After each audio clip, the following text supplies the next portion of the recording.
Hi, I'm Charles with AniCap. This is my recap for the 2023 anime called Undead, Unluck. If you like my recaps, please consider subscribing. The story begins as we watch two different scenes. One scene is of a post-apocalyptic world where a couple goes their separate ways. The other scene is of a little girl waving goodbye as a plane is about to take off. In the romantic scene, the couple must find their way back to each other, but must quickly embrace as they prepare for impending doom. In the other scene, the little girl sees that it begins to snow, but is then mortified when the plane she was waving at catches fire and explodes right before her eyes. We are then introduced to Izumo, as she just finished reading a romantic comic, and she wishes that her youth would have been more like the story she just read. She sighs in relief as she has finally finished the manga, which means she can now end herself. Just then, a guy with muscles that could double as speed bumps calls out to her and points out how obviously dangerous it is for her to stand there. She explains to him that all she ever wanted was a shot at passionate romance like the one in her manga, but thanks to something wrong with her body, that'll never happen. This is why she has chosen to die. This super dramatic girl threatens the man to not mess with her, but he doesn't seem to take her seriously at all. She continues her threat by revealing that anyone that touches her will contract an incurable disease and die. The bulging behemoth of muscles just calmly listens, and she reiterates that she has nothing good to live for with a body like hers. The emotional pain she feels causes her to close her eyes, but the walking mountain of muscles strangely just walks right into the knife she was threatening him with. She has no clue what's going on as she wonders if she stabbed him, and the man grabs her head. It turns out that he has never heard of a deadly disease transmitted by touch, but he thinks it's cool. The psycho points out that dust have been getting pretty stale, and he excitedly waits to feel the poison. He says that he touched her and is excited as he wonders if the poison's going to hurt.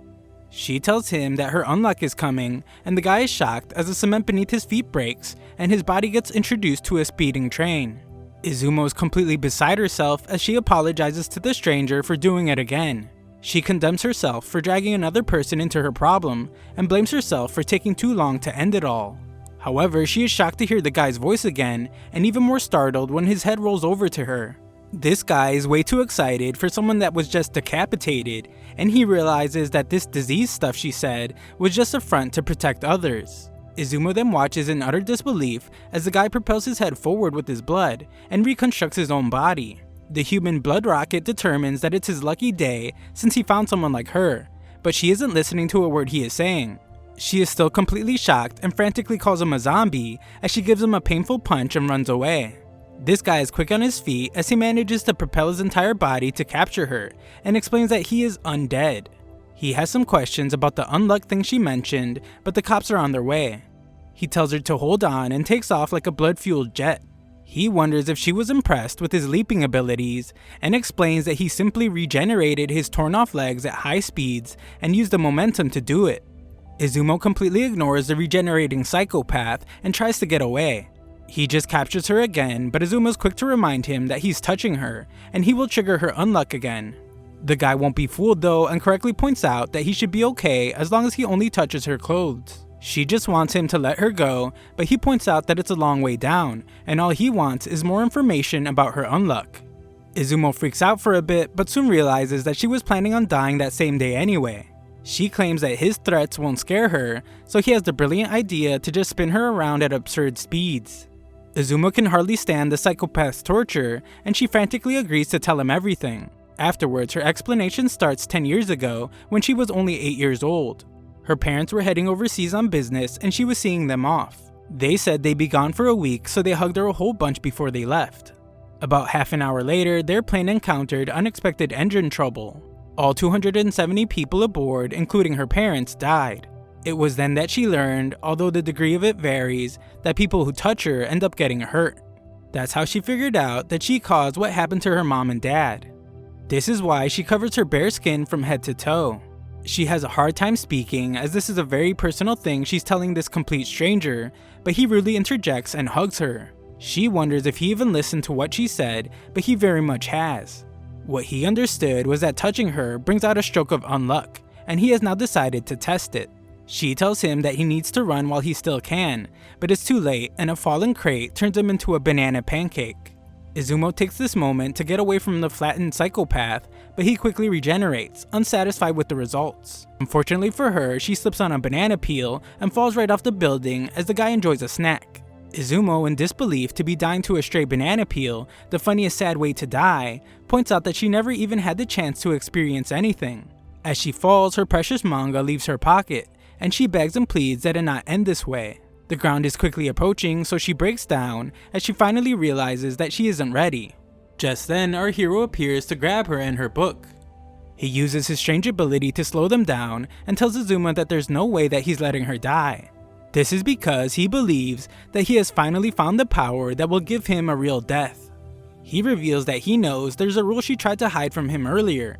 He thinks that if he can figure out what that rule is, then he can make an even bigger stroke of Unluck happen. His goal is to bring out the greatest stroke of Unluck she has in her, in the hopes that he can finally end his ridiculously long life. He uses his admittedly gross power to fly again, and declares that it's time to head back to his hideout and figure out her Unluck ability. However, in the distance, we see that he is being watched. The suit explains to someone that the human blood dispenser is en route to his hideout with what they call the new breed, and he is instructed to apprehend her after confirming her ability. At his hideout, the undead guy just discovered that how long he touches her correlates with the size of her Unluck. The next test he wants to do is surface area, so he instructs her to take off her clothes so he can cling to as wide an area as possible. That doesn't happen though, as she takes off running. She demands that he give up on his experiments, but he tells her that it's her fault for not just telling him how her Unluck works. Unfortunately for her, she gets caught on a nail and loses her hat. Undead makes a quip about Rapunzel's hair, but she breaks down in tears. She can't believe that someone has seen her absurdly long hair, and explains that no one's able to cut it for her since any hairstylist would just end up dead. Undead, ever the problem solver, breaks out some scissors and starts cutting away. He points out that as long as he is touching her, no Unluck will come his way, so he will just finish up giving her a fresh cut in the meantime. This is true, but she reminds him that once he lets go, all the built up Unluck will hit him all at once. She fears how bad it will be, but he stops her and confidently explains that he is undead. Luckily for her, he was a stylist a long time ago, and he finishes up quickly. She is too hesitant to look, but once she does, she is glad. Izumo sees that he has let her go and thanks him. Undead, more excited than ever, points out that he held on to her for 15 minutes straight and expects that the next unlock should be a doozy. She has no clue what will happen, but we see that his head gets removed. It's the suit from earlier, and he thanks Izumo for getting Undead to let his guard down. Before he explains who they are, he states that they will have to contain Undead in a special capsule first. She wonders why they did that and is shocked to be handcuffed. She thought they were on her side, but they laugh at her for being so naive. They explain that their job is to police any unselected negators, such as herself, or any UMAs that throw the world into chaos. Just like myself, she has no clue what they are talking about, and the guy goes on to explain that her ability is extremely unique. They have determined that her ability negates the luck of whoever touches her and kills them, an ability perfectly suited for murder. However, touching her through cloth keeps one perfectly safe. He states that her ability's weakness is that once its conditions are known, it's easy to counter it with gloves. She realizes that they want to do something with her power, and they point out that obviously they want to use it for killing. He is sure that Undead wanted to use it for the same, since she would be quite the ferocious weapon if she bent to his will. Izumo finally speaks up and tells them that they are wrong. Even if they just met, Undead only used her Unluck on himself so that only he could die. She proclaims that that new zombie friend of hers isn't anything like him, but the suit doesn't want to hear it. He warns her to watch her mouth since he doesn't mind disposing of her instead of capturing her. Izumo breaks down in tears because unlike everyone else, Undead touched her without an ounce of fear. She blames herself since this happened to him because he cut her hair, but she is grateful he did.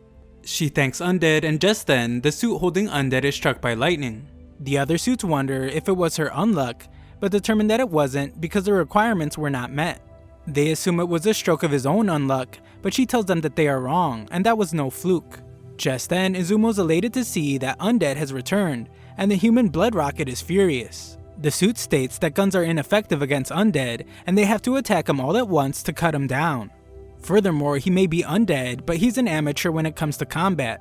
Undead is insulted to hear this. He explains that he might seem like an amateur fighter now, but the past is a completely different story. Usually, he doesn't have enough space for so much information, so he puts a lid on his brain to keep 100 years worth of memories bottled up. Otherwise, he would lose his mind. With the thing removed from his brain, Undead regains all his knowledge of fighting and easily defeats the enemies. Undead just now realizes what happened. Getting his noggin sliced off wasn't her Unluck's doing.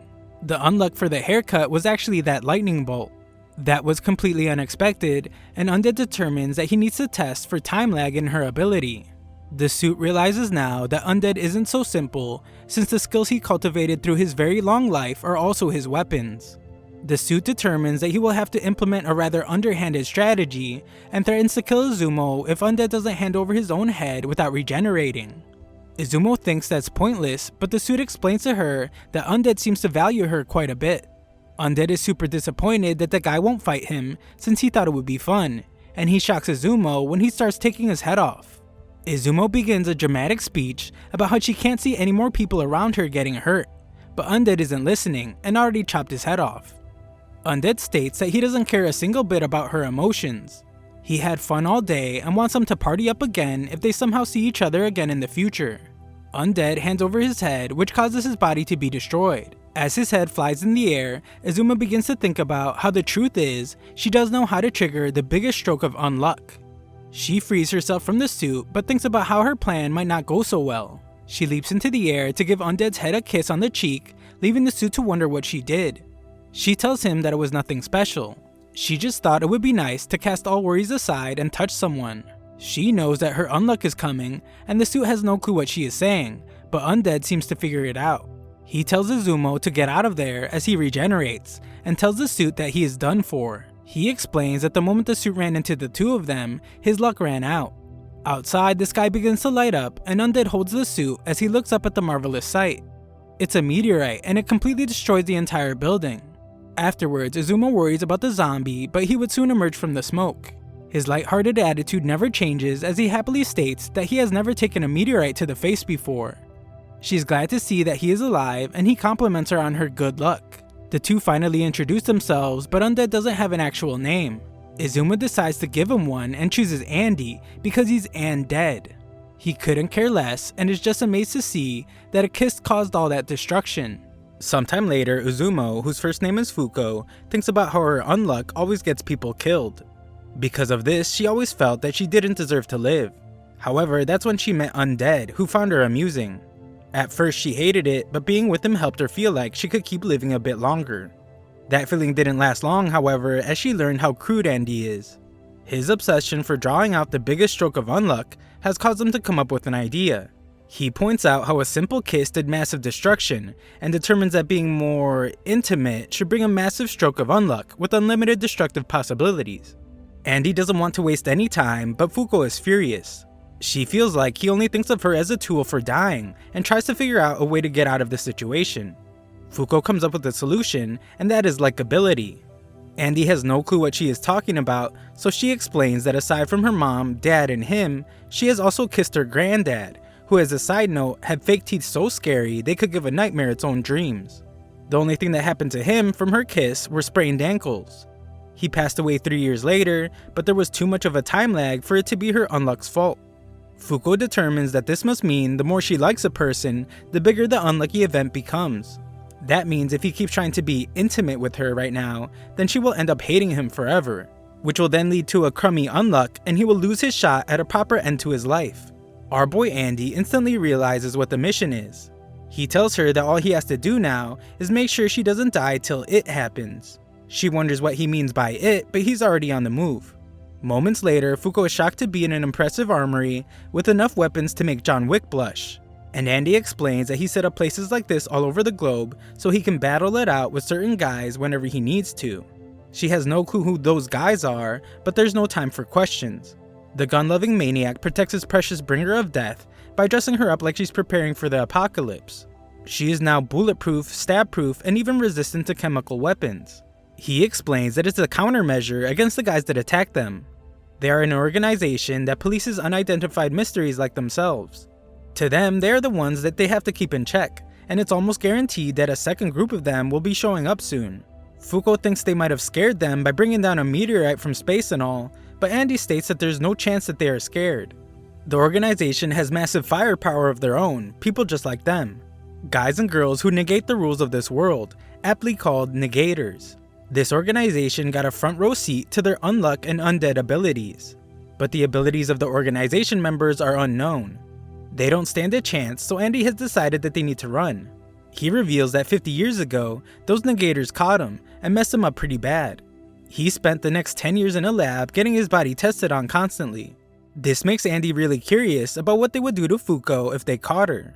There's no telling how many people would have their lives ended just to confirm the rules of her Unluck. Andy shows a bit of how his crazy, dark, imaginative mind works, as he points out that they might even cut off parts of her body to see if her Unluck still works when detached.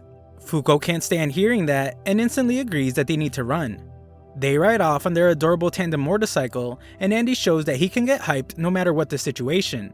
Unfortunately, our carefree hero has no destination in mind, and his plan is to just keep running.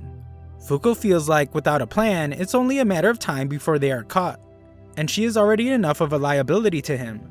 She fears what will happen to him if they get caught like the day before, but he calms her down.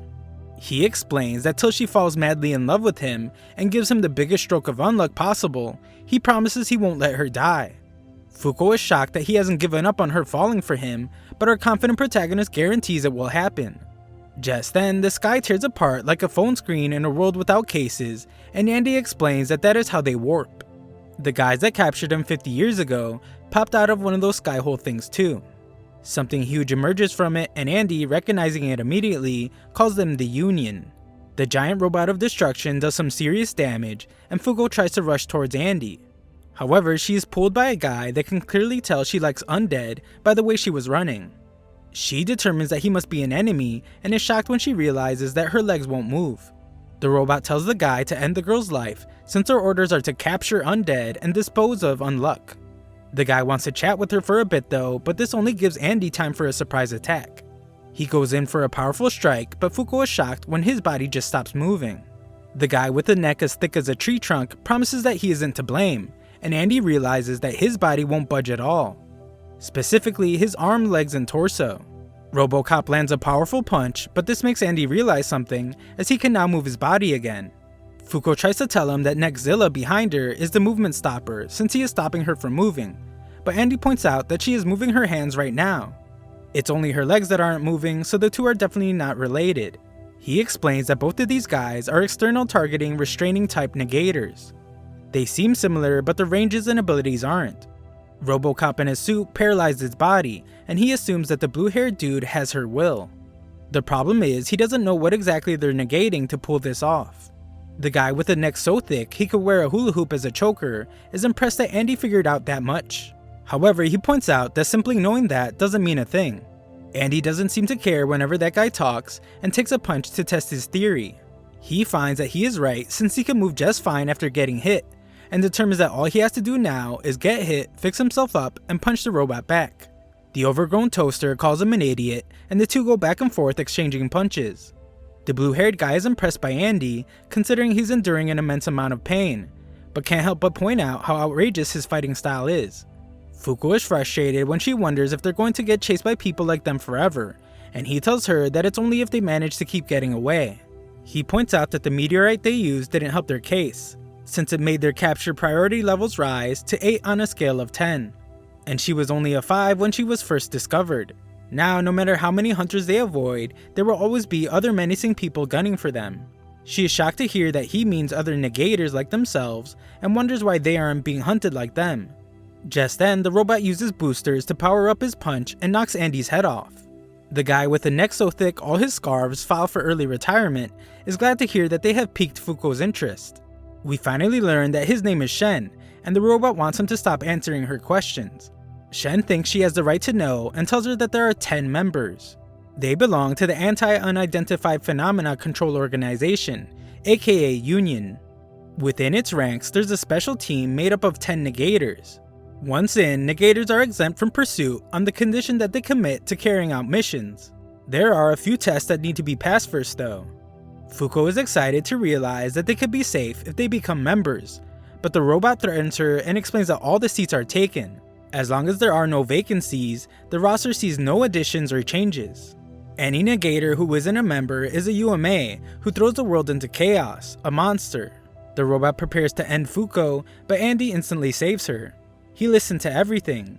He has decided that instead of getting hunted, they will just join the hunting party.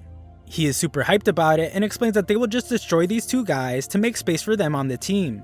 It's uncertain what they will make them do when on the team, but Andy once again promises that he will never let her die. Not only that, but handing her over to anyone is also not an option. With that said, Fuko knows exactly what to do and touches Andy's chest. The hunk of metal, just like the best man at a wedding, points out how they just made direct contact, but Shen says it was only a small area, so the unluck isn't going to be that bad. Fuko, who has distanced herself, tells Andy that she is certain that a huge unluck is coming. Not wanting any misunderstandings, she explains that the massive size of the unluck doesn't mean she is in love with him. She only likes him out of gratitude. The robot tries to tell Shen to go after the girl, but he doesn't respond well to being bossed around. Fuko continues to try and set things straight, while Andy prepares for the unluck. She confirms one last time that she's not falling in love with Andy, just as Truck-kun makes an emphatic appearance. Andy tells the two guys that it's time to give up their seats on the team, and Truck-kun blows up all over them.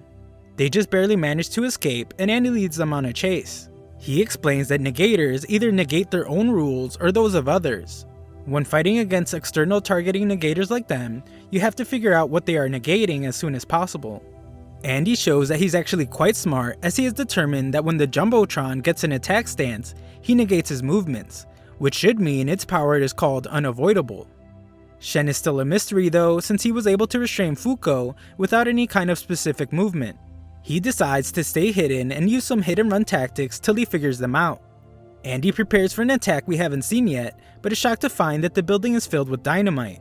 Fuko rushes over, wondering if she's at fault for the explosion, and we see that the evil duo are still alive.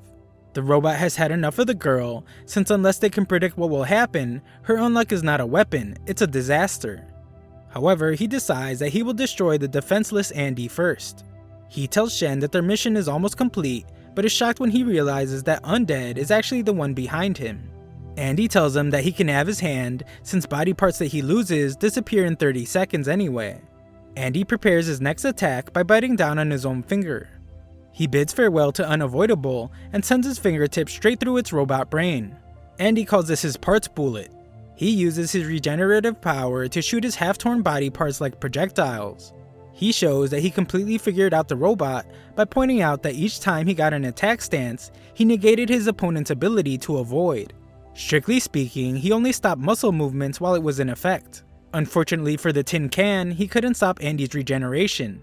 Shen arrives, shocked to see that the robot has been destroyed. Andy tells him that he is next, but Shen tries to point out that he just secured his seat on the team. Andy, ever the gentleman, says that he just secured Fuko's seat on the team, but he needs one too. Shen prepares for battle, and Andy wonders what he negates. He determines that he will just have to find out the same way he always does, and that's by getting his life ended over and over again. Andy initiates the fight by targeting the opening in Shen's stance with his right leg, but is stunned to see that he attacked with his left leg instead. Fuko arrives just in time to see that the two are battling it out. Shen can barely hold back his joy as he points out how amazing Andy is, since he never thought anyone would be able to lay a hand on him. Shen would give anything to spar against him on a regular basis, and Fuko can't believe that they seem to have become friends. Andy thinks he is clearly just messing with him and tells Fuko to toss him his sword. Fuko fears that Andy won't catch the sword, but he tells her to throw it anyway.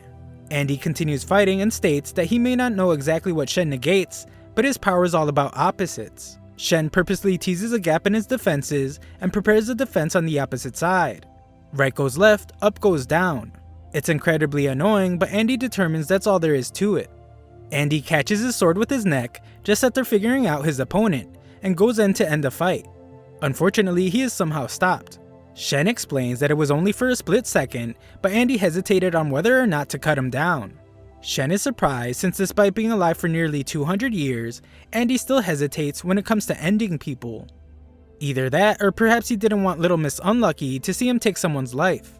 Shen is now the one that's ready to end the fight, but Fuko heroically jumps in to unluck this fool. He avoids her easily though. Shen won't reveal his rule to them, but does tell them that they won't be able to run away or touch him.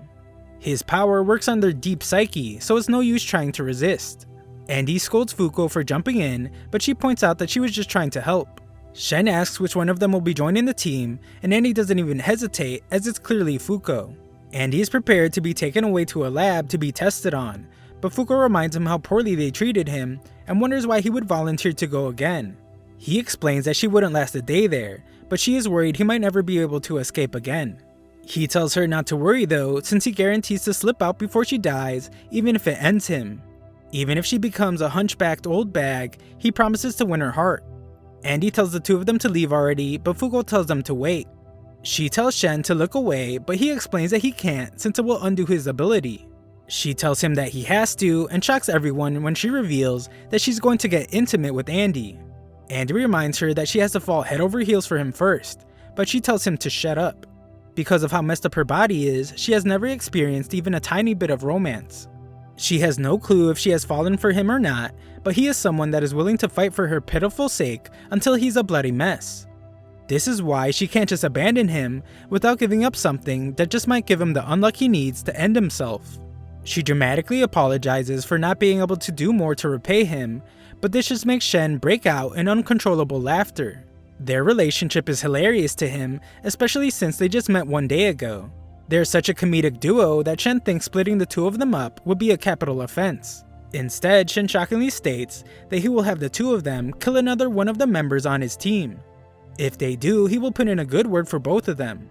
He explains that in 3 days, at Lake Baikal, one member will make a move to investigate a UMA. If they end this member that shows up there, then they are golden. This person will be wearing a red necktie and an emblem. Before he leaves, he warns them that there will still be people hunting them along the way. He hopes that they both make it in one piece so they can meet again at the round table, and leaves. Fuko is shocked that he spared them, and Andy points out that it was because of her deviant behavior. She tells him that she was serious about what she said, but Andy is a man of impeccable honor, and tells her that he doesn't want to do things that way. It was completely reckless. He orders her to never pull a stunt like that again, and she agrees. Their next stop is Russia, but Fuko points out that she doesn't have a passport. That's okay since our crazy hero doesn't trust public transportation. The plan is to drive top speed to Nagata. Next, they will hop on his yacht and book it to a Russian port. Then they will swap to a jet plane and head to Irkutsk, where he will hire some of his old war buddies to give them some combat support. Then they lie in wait for their target at the lake and end them. Andy's more hyped than ever to be going to Russia, where there's plenty of vodka. He's glad to hear that Fuko is 18 years old, which is the legal drinking age there, and our crude protagonist promises that they will have a drink when they are done. A brief look into the past takes us to 1970, where we find Andy in a Union isolation facility. A young girl with pink hair is in a separate room where an hourglass sits in the center. The two can see each other through glass, and Andy uses his blood to wish the young girl a happy birthday. Back to the present, we see that a girl with pink hair is in outer space and looks down on a boat. She seems pleased as we get some obvious hints that she was the young girl from the past. Back on Earth, Andy is pretty pleased with his souped up ship and explains to Fuko that they will reach Russia in no time. He can't understand why Fuko was so terrified though, so she reminds him that Chen said they would be hunted aggressively the entire way there. Our hero calmly tries to persuade her to come out of hiding, but she gets proven right when alarms start going off and missiles rain down from the sky. As the fighter jet showers them with attacks, Andy just wishes that he would have had time to have a drink. Fuko can't believe how calm he is right now, but he points out how lousy of a shot their attacker is. Besides that, even if his little boat gets blown to pieces, he points out that they can just use her unluck to blow their way out of the situation. Fuko tries to explain that her unluck doesn't just conveniently work that way, but our brilliant protagonist explains that it's all about how she uses it. Andy isn't just full of nonsense, as he proves his point by stating that his undead ability isn't just about death prevention. He demonstrates by cutting his own arm that if he cuts a part of his body nearly off and makes it grow back in place, it becomes a weapon. His part's bullet fist destroys their attacker, and Fuko foolishly wonders if that means they are now part of Union. Andy reminds her that Chen told them that in order to get into Union, they have to kill the person with the emblem on them. Andy points out that the two goons from the other day had gold marks on them and assumes that it's the emblem the 10 members wear. Off the top of his currently attached head, Andy has 3 people in mind who probably wear the emblem. First is the maker of the indestructible katana that he stole. They call this guy Unbreakable. Second is the engineer-like guy who experimented on him 50 years ago. And third is the person who nabbed him 50 years ago, a lady who can create invisible barriers. Andy explains that this pink-haired chick once packed his head into her invisible barrier, and those things were extremely sturdy. He points out that he is undead, but that does not mean he is unbeatable. He warns that things will be really bad for them if they somehow match up against this girl. Fuko can't believe that there is someone that our hero can't beat and hopes they never face Barrier Girl.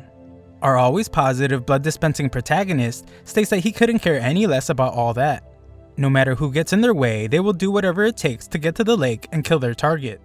He proclaims that nothing's going to keep them from their goal, and if worse comes to worse, then they can just rely on her Unluck. Fuko once again tells him that they can't rely on her Unluck like that, but this just seems to excite our zombie of a hero. Andy heads back to the captain's seat as another fighter jet has appeared, and tells Fuko that he will have to get a real good feel for her Unluck's rules before things start getting more dangerous. She fears this means that he plans to get all pervy with her, but our blunt protagonist doesn't deny it one single bit. Fuko reminds him that if he does anything like that, then his likability won't get any better, but the confident Andy is sure that everything will be fine. A look into space shows that the one attacking is the girl from earlier, and she exclaims that Undead never changes. She gets this crazy look in her face and states that he is the only man in this world that she was able to love. The crazy space girl launches a powerful attack from her space station, but knows that he will be alright because he never changes, and she is certain that he will make his way back to her. Back on Earth, Andy's ship is destroyed and he can't figure out what attacked them. He finds a trail of bubbles that lead him right to Fuko, who is unconscious. This dude must have went to medical school or something, because he states that if she is asphyxiating or in cardiac arrest, each minute docks her survival rate by 10%. Unfortunately, her legs are caught under the wreckage. Andy cuts his hands off and wedges his arm stumps in between. He grows them back rapidly so that the force frees them, and the human blood torpedo takes them to the surface. Fuko wakes up soon after, which Andy is glad to see, but he warns that they are about to get caught, and instructs her to put her hands up. Fuko wonders if he really plans to just surrender, but he explains that he is just buying some time for a little experiment of his. It will likely help them figure out whether her Unluck can be controlled or not. She reminds him that it can't be controlled since it's the source of all her issues, but he points out that she just can't control it at will. I guess Andy's some kind of scientist too, as he has a hypothesis. He points out that her previous strokes of Unluck were phenomena that utilized things around her. But the lightning bolt from the haircut and the meteorite from the peck on the cheek were different. They were things from far away that her Unluck forcibly pulled. He thinks that it happened because the haircut and the kiss are things that she has great personal value for. In those moments though, materials needed for strokes of Unluck equal to the things she values a lot were not nearby. So those materials with equal value had to be pulled from far away. This entire conversation is really embarrassing for Fuko, but it only gets worse from here. Andy explains that for his experiment, he found a source that she surely has great personal value for that'll produce a stroke of Unluck equal to that value. And the Unluck that is going to come from it will be huge. Fuko has no clue what he did, but realizes that her top has been messed with, and Andy explains that in order to save her fleeting life, he had to perform CPR. She can't believe it and hopes that is all he did. Unfortunately for her, Andy explains that she still wasn't waking up. As he talks, Fuko gets more and more embarrassed, and the ocean begins to swell beneath them. Andy makes the grand reveal of his experiment, as he explains that he had to resort to mouth-to-mouth resuscitation, and Fuko's Unluck causes the oil tank in the ocean to explode. Once on the jet, Andy uses his special move called Crimson Crescent Moon to instantly eliminate the pilot. Andy explains that the attack is a quick draw slash that's boosted by his arm's repair powers. Fuko is concerned about the lunatic's arm with the sword firmly inside of it, but he just explains that he uses it as a sheath sometimes. The jet begins to take a nosedive, but our hero takes control of it. Sometime later, our blood-gushing scientist points out that his experiment was a success. All they have to do is find a seed of Unluck like the oil tank they just used, and get a grasp of the contact level suitable for triggering it. This way, her Unluck won't just be accidents, but the best trump card to turn things around in a fight. There might be a glimmer of hope in Fuko's eyes, but she still can't accept it. She thinks that it was just a fluke and tells him that relying on her is a bad idea. Andy's positivity is unwavering though. He gets hyped to go get some vodka, and she can't believe that he's already changing the point of the trip. A while later, the jet's self-destruct sequence begins, and Andy has to eject them. It's obvious that they figured out it was stolen, but Andy is still having a good time. Fuko thinks she has to point out to him that they are currently falling from the sky, but Andy just isn't worried, as he has another technique up his sleeve from his mercenary days. He calls it a 5-point landing. Andy breaks their fall, first with the balls of his feet, next the side of his calves, then his butt and back. Fuko is disgusted by all the sounds of his breaking bones, but it was an absolute success in Andy's eyes. Andy warns her to watch her head as their mark might be around there somewhere, but they forget all that when Fuko sees the beautiful lake. Andy explains that Lake Baikal is the world's deepest, clearest, and oldest freshwater lake.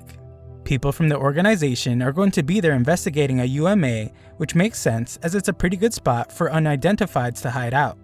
Fuko is amazed by the sight and admits to always being a bit of a shut-in, probably because she kills everything she touches. She has never been overseas before, so Andy tells her that she should do some sightseeing.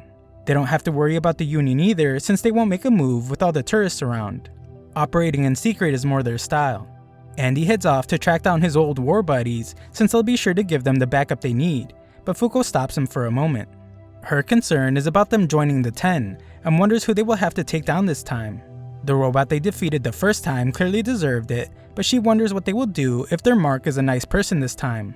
Andy doesn't hesitate for a second and says that their target is dead meat either way. He will take them down without a second thought so he can take their place in the 10. The plan stays the same. The mood is a bit too glum for his liking, so he asks Fuko if there are any foods she hates. She doesn't like wasabi, so Andy explains that the buddy he's about to bring over runs a great restaurant, and she will have to try the food. He leaves her for the time being, but reminds her that she came all the way to Russia just now. He tells her not to waste it by being her usual timid self, and urges her to have a good time. Some random Russian guys try to talk to her, but she instantly runs off. She thinks about how inconsiderate Andy was to say those words, since she can't have fun around people with her body the way it is. However, she realizes that if she hadn't crossed paths with him, she'd be dead by now. Just then, she notices a girl and gets caught staring at her painting. This girl is amazed by Fuko's Japanese-ness and shows off her schoolgirl uniform inspired by Japanese schoolgirls. Fuko doesn't know what to say as she never went to high school, and the enthusiastic chick is just disappointed to hear that. Fuko admires this overly excited girl's painting and can instantly tell it's made from watercolors. Fuko explains that she doesn't get out often, if at all, so she dabbled in art here and there. Fuko tries to explain that she isn't very good, but this chick seems to really want a friend, and asks Fuko to paint too. Fuko tries to decline as she is waiting for someone, and the girl instantly speculates that it must be Fuko's boyfriend. Fuko thinks about Andy, and the girl finally manages to convince her to paint. Sometime later, this girl calls Fuko Lil Lucky and points out that she has Lucky written on her cap. She asks Fuko if she likes stuff that changes or stuff that always stays the same. Before she can answer, the girl explains that she likes stuff that doesn't change. Stuff that is not tied down or swayed by anyone. This is also why she loves art so much, because you can capture the ever-changing world as a never-changing drawing, just like they're doing now. Fuko can't choose and decides that she needs to think about it for a bit. The girl is kind to Fuko and decides that they can take their time so they can just keep having fun. Hours pass and Fuko finally finishes her painting, but she's too shy to show her new friend. Fuko hopes that she won't laugh since she added a lot of stuff to it, but the girl explains that art is all about freedom. Fuko tells her that she shouldn't get too close to her and shows her the painting. The girl begins to say that art has no right or wrong, but is left speechless when she sees it. The girl wonders what all the sparkles around the moon are, and Fuko begins her explanation by pointing out that there's nothing up in space except for the moon and the sun. The girl agrees, and Fuko goes on to say that she thought the moon looked awfully lonely up there, so she gave it some friends. The girl is amazed by Fuko's thoughtfulness, and the two agree on how lonely the night sky can be. Fuko then reveals that she has an answer to her question. She reveals that for the longest time, she couldn't change, and it was so hard on her that she wanted to die. However, 4 days ago, she met this really odd guy, and it's been crazy ever since. There have been explosions left and right, and next thing she knew, she's in Russia. During all that, this guy never once took her 10 years as a shut-in into consideration. Even through all that chaos, he managed to help her change, and she thinks that is why she was able to draw with her right now. Fuko had so much fun drawing with her new friend, and she explains that she appreciates having someone who changes her, and changing in general. In this moment, the girl changes from the bubbly personality she portrayed all day. She marvels at Fuko's lovely words, but points out how naive they are. However, despite being extremely naive, those words resonate with her. Fuko has no clue what is going on as the girl is in the water, and the girl thinks about how age might have finally caught up to her. This girl clearly has some amazing power, as Fuko's in disbelief to see that the lake is floating. The girl stands on top of the floating lake as she puts a suit on, and Andy comes rushing out of nowhere. Fuko is looking for answers from him, but Andy doesn't say a single word, and uses his crimson crescent moon to attack the girl. She easily deflects the attack and is glad to see that Andy, who she calls Daddy Dearest, hasn't changed at all. Our smart mouth hero tells her that she's going overboard with the makeup these days, and reveals her name as Gina. He points specifically to her crow's feet, and we see that this makes her exceptionally angry. Andy makes another perfect 5-point landing, but Fuko wants him to be serious. She wonders if Gina's the troublesome pink-haired girl he told her about earlier, and Andy confirms that it's the chick who captured him 50 years ago. Gina calls for her hat and tells headquarters that she will play with her friends until the scan is done. Gina uses her insanely powerful ability to create stairs and explains that her boss briefed her. She is aware that they want to kill her so they can join the organization. However, she tells her friends Daddy Dearest and Lil Lucky that it won't be that easy, and it looks like they will have to change her first. Elsewhere, Shen thinks about how much fun he had fighting Undead. His disciple arrives to remind him to focus, and she reveals that Gina is about to begin battle with Undead and Unluck. Shen has gotten to know the pair pretty well, and he is sure that they will overcome the great obstacle they face now. Back near the lake, Fuko mounts Andy, and Gina rushes to Daddy Dearest as it's been far too long since they last saw each other. Andy removes his sword from his arm and instantly tries to cut her down with his blood. It's clear that he won't be able to cut her that way, and Gina can't believe that after 40 years, that's all he cares about. Fuko asks her if she's the one that caught Andy 50 years ago, and she confirms that she not only caught him, but she also supervised him throughout his captivity. Fuko can't believe it since they look the same age, and Gina is incredibly flattered. Andy is quick to rain on her parade though, as he points out that Gina was 16 when she caught him, which means she is 66 now. Andy is amazed by the organization's anti-aging technology, but his mouth is instantly shut by Gina's ability. This crazy chick points out that she is 16 internally, and uses her ability to force Andy to cut his own face off. As if Gina couldn't get any crazier, she looks right at Andy's cut off face and tries to give it a kiss, but her dreams are crushed when it disappears. Andy realizes that something invisible was covering his mouth, so he will have to figure out a strategy to deal with that. Gina's getting pretty annoyed by how close Lil Lucky is to Andy, so she explains that she was the first to fall in love with him. The female simp then tells the ill-fated story about how they met. She was the hunter and he was the hunted. When she caught him, all the spots were filled on the team, so he had to sit in a cell. She eventually apologized for capturing him, but Andy was cool about it and simply said that he got beat fair and square. He was positive as always and said that there were plenty of ways for him to die in his cell. It was a great place for him to learn the rules of his undead ability, and told her that they will have a rematch once he escaped. She idolized him to no end, but he escaped 10 years after that without saying a single word to her. He disappeared off the face of the earth for the next 40 years, but he has been popping up everywhere after meeting Fuko. This girl really knows how to talk someone's ear off, but Andy is done listening and introduces her to a few grenades. Gina is completely unharmed and explains that she wanted to be the first to see Undead, but is furious that Shen beat her to it. Thickneck was supposed to alert her when he made contact with Undead, but he's just a combat-crazed lunatic. Gina calms her psychotic mind as she is grateful that Shen brought Void along with him. Thanks to Void's death, a seat has been opened up, and now Andy can finally join the team, alone. Andy seems not to be listening to a single word that she says as he tosses a flashbang and charges right at her. Unfortunately, she still managed to keep her barrier up. Andy must chop off his own leg to avoid a terrifying attack, and Fuko wonders if they should just run. Running away hasn't even crossed Andy's mind though, and he simply says that he is gathering intel. Fuko wonders where Andy's war buddies are, but he sadly explains that they are all dead. Andy tells the freaking out Fuko to calm down, since he will definitely figure out what Gina negates. For one, Gina solidified the lake. She then telekinetically lifted it up. She is also able to create invisible walls and stairs, which is her main ability. He thinks this means she can harden stuff, but that doesn't explain everything. If she is just hardening stuff, then his sword skills should be able to slice through. Andy tries to do his finger shooting thing, but they never reach, and Gina uses her extremely dangerous spinning hat to slice him in half. It's pretty bad, but Andy notices something about the big old hat. Gina points out that Andy could have dodged if he wasn't so worried about the girl, and thinks their fight would be way better right now if Lil Lucky died before. As she does something weird to Andy's midsection, she reveals that she was the one that attacked them with her crazy powerful space projectiles. Our hero, who can't seem to keep his clothes on, has been restrained, and Gina points out that he won't be able to run away from her anymore. Gina wants him to just give up on helping Fuko, and begins to explain that she won't be able to fill her quota. Andy interrupts her before she can explain, and says that whether it's fate or not, Fuko is his.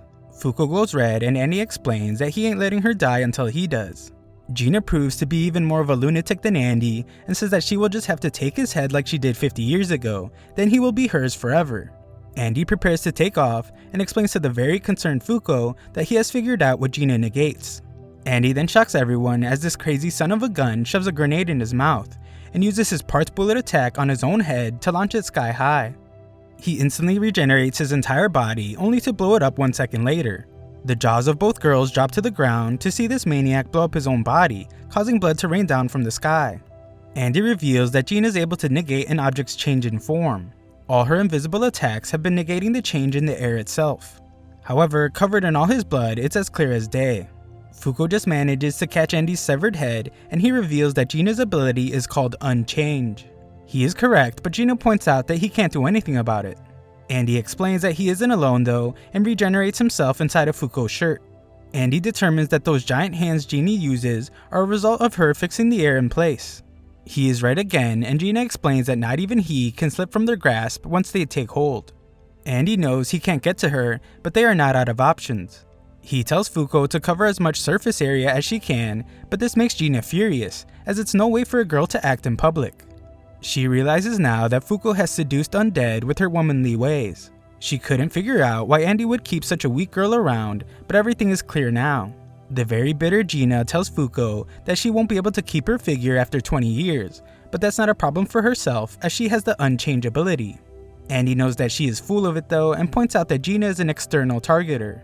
There are two types of negators: self-targeters who can only use their powers on themselves, and external targeters who affect anyone other than themselves. Gina tries to say that she is a self-targeter and uses her youthful, unchanging appearance as proof. Our boy is ruthless though, and points out that Gina actually just kicks on a bunch of makeup to make her seem younger, but she can't hide how badly parts of her body are beginning to sag. It's also pretty clear that her ability works on everything but living organisms. Gina has completely lost her cool at this point and slices off Andy's legs. This isn't really a problem for the human blood rocket, as it's how he gets around anyway. Andy antagonizes her a whole bunch more and thinks about how dodging her arms is way easier when he can see them. It's become pretty clear to him that her invisible arms need time to generate, but the real issue is figuring out how to take down her invincible barrier of air. Fuko is shocked to see that Andy smoothly got himself in a more advantageous position and explains that she realized something about Gina. Gina is clearly very upset, but for some reason she's just speed walking towards them, when running would be way more efficient. Andy thanks his shirt roommate as he just figured out how to get to Gina. First they will have to find a seed for Fuko's Unluck, but their flight is stopped when they bump into something invisible. Gina explains that they are getting in the way of the investigation, and beams start shooting from the sky. The organization is investigating a UMA, so she has been running a scan of the lake using her ability to split up and harden it into chunks. She was reluctantly doing it so she could meet her quota. Gina has had her fill though and decides that they should wrap up.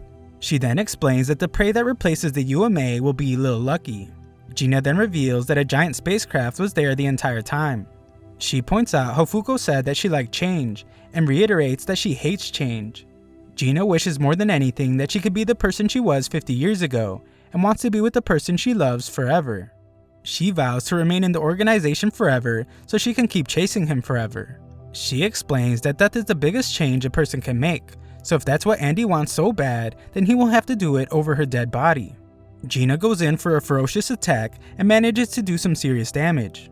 Andy reveals that he actually agrees with the psycho. To be born and to die, these greatest forms of change sound so awesome to him. Andy removes his leg to use his gross ability and explains that death is all his, not Fuko's. As if to make her more mad, Andy explains that he will make sure to keep Fuko alive. Then he will woo her over and over till she falls head over heels for him. Fuko will change her heart. Then they will seal the deal and he will change his mortality. Gina explains that he's being far too optimistic. Joining the organization is a painful and hollow ordeal, so Fuko would never last. Andy must then dodge a dangerous attack, and he reveals to Fuko that he realized that there is a hole in the barrier beneath Gina's feet. She wouldn't be able to walk around otherwise. If he can slip through the hole, then he can beat her with the unlock he has been charging up this whole time. The hole is tiny though. He can tell from the blood trail from the barrier dragging along the ground. At best, he will only be able to squeeze his head inside, but even then, she would just kick him right out. He has an idea though, so they put it into action. He starts by launching his sword at her. He then uses the force to slice off his hands. Andy showers her with blood and shocks Gina when his sword slides under her barrier. The pair then use the sword to lift the hole. Fuko gets some distance and Tom Brady's Andy's head straight through it. Andy knows that Unluck occurring outside her barrier probably won't take her down, even if it summoned a meteorite. However, he is inside her barrier now, so the Unluck that kills him will come inside with him. Since her barrier is composed of air, light passes through just fine, just like when he used a flashbang. That means that the Unluck will have to be light-based, and he was touching Fuko for a long time, so it will be huge. We then see that the giant floating ship's weapon has been activated, and it unleashes a powerful death beam. The destruction is incredible, and the floating body of water collapses.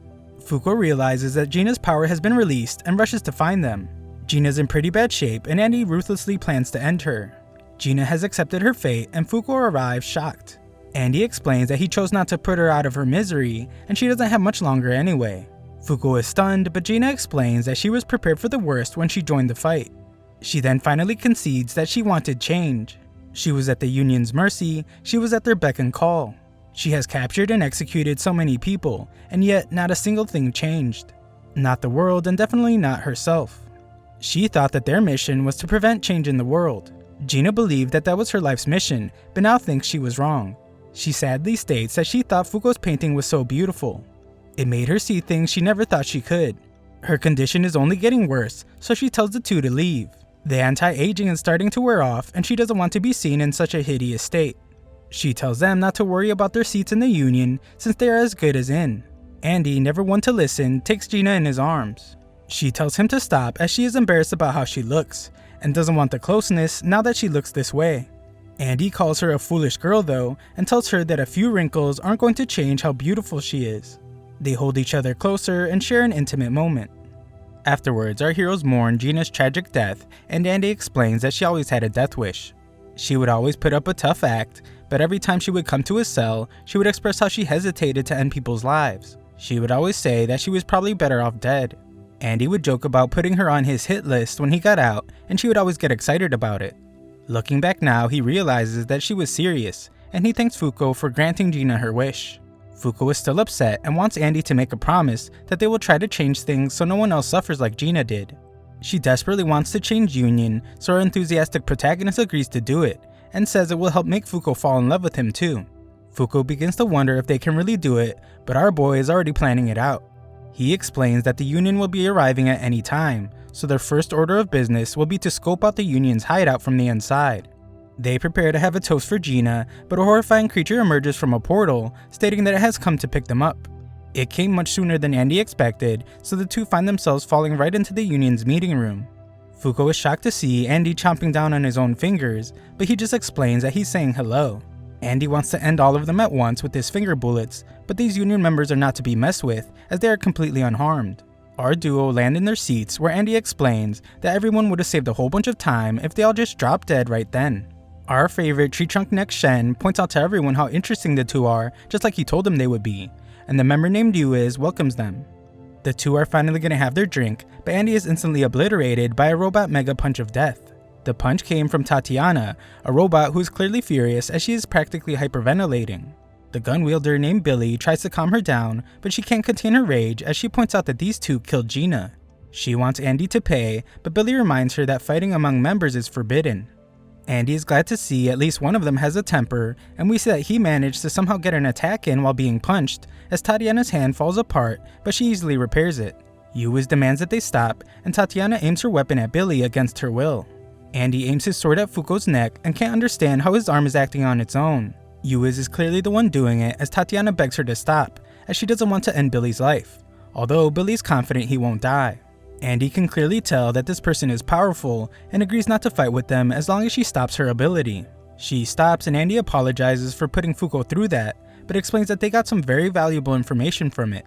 It's time to begin, so Yuiz calls upon Apocalypse, a psychotic-looking book with ravenous teeth that's excited to see fresh blood. Yuiz refocuses the bloodthirsty book so it does its job and reveals that there are 6 quests this time. The first quest is the capture of the unidentified mysterious animal, or UMA, called Burn, and their reward is the addition of an 11th seat.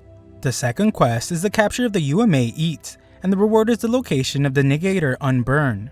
The third quest is for the neutralization of the UMA called Language, with the reward of the unification of all world languages. Fuko is completely lost at this point, and Andy tells her that they are just gathering intel at this point, so she should just try to retain as much of the conversation as possible. The fourth quest is for the capture of the negator Unseen, with the reward of the location of the UMA named Call. Quest 5 is the capture of the UMA called Past, and the reward is the location of something called Artifact Rebellion. The final quest is for the capture of a UMA named Spoil, with the reward being the location of Negator Unrepair. The book explains that they have until August 31st. If all quests are not fulfilled, the penalty will be the addition of UMA Galaxy. Fuko is just as lost as I am, but Andy tells her to just keep paying attention. The member named Nico runs an analysis and uses the information gathered by their investigators to determine that the first 3 quests are the ones they can actually accomplish. He recommends that Burn should take the highest priority since the reward of adding an 11th seat is most worthwhile. Beyond that, they should definitely give up on the last one called Spoil.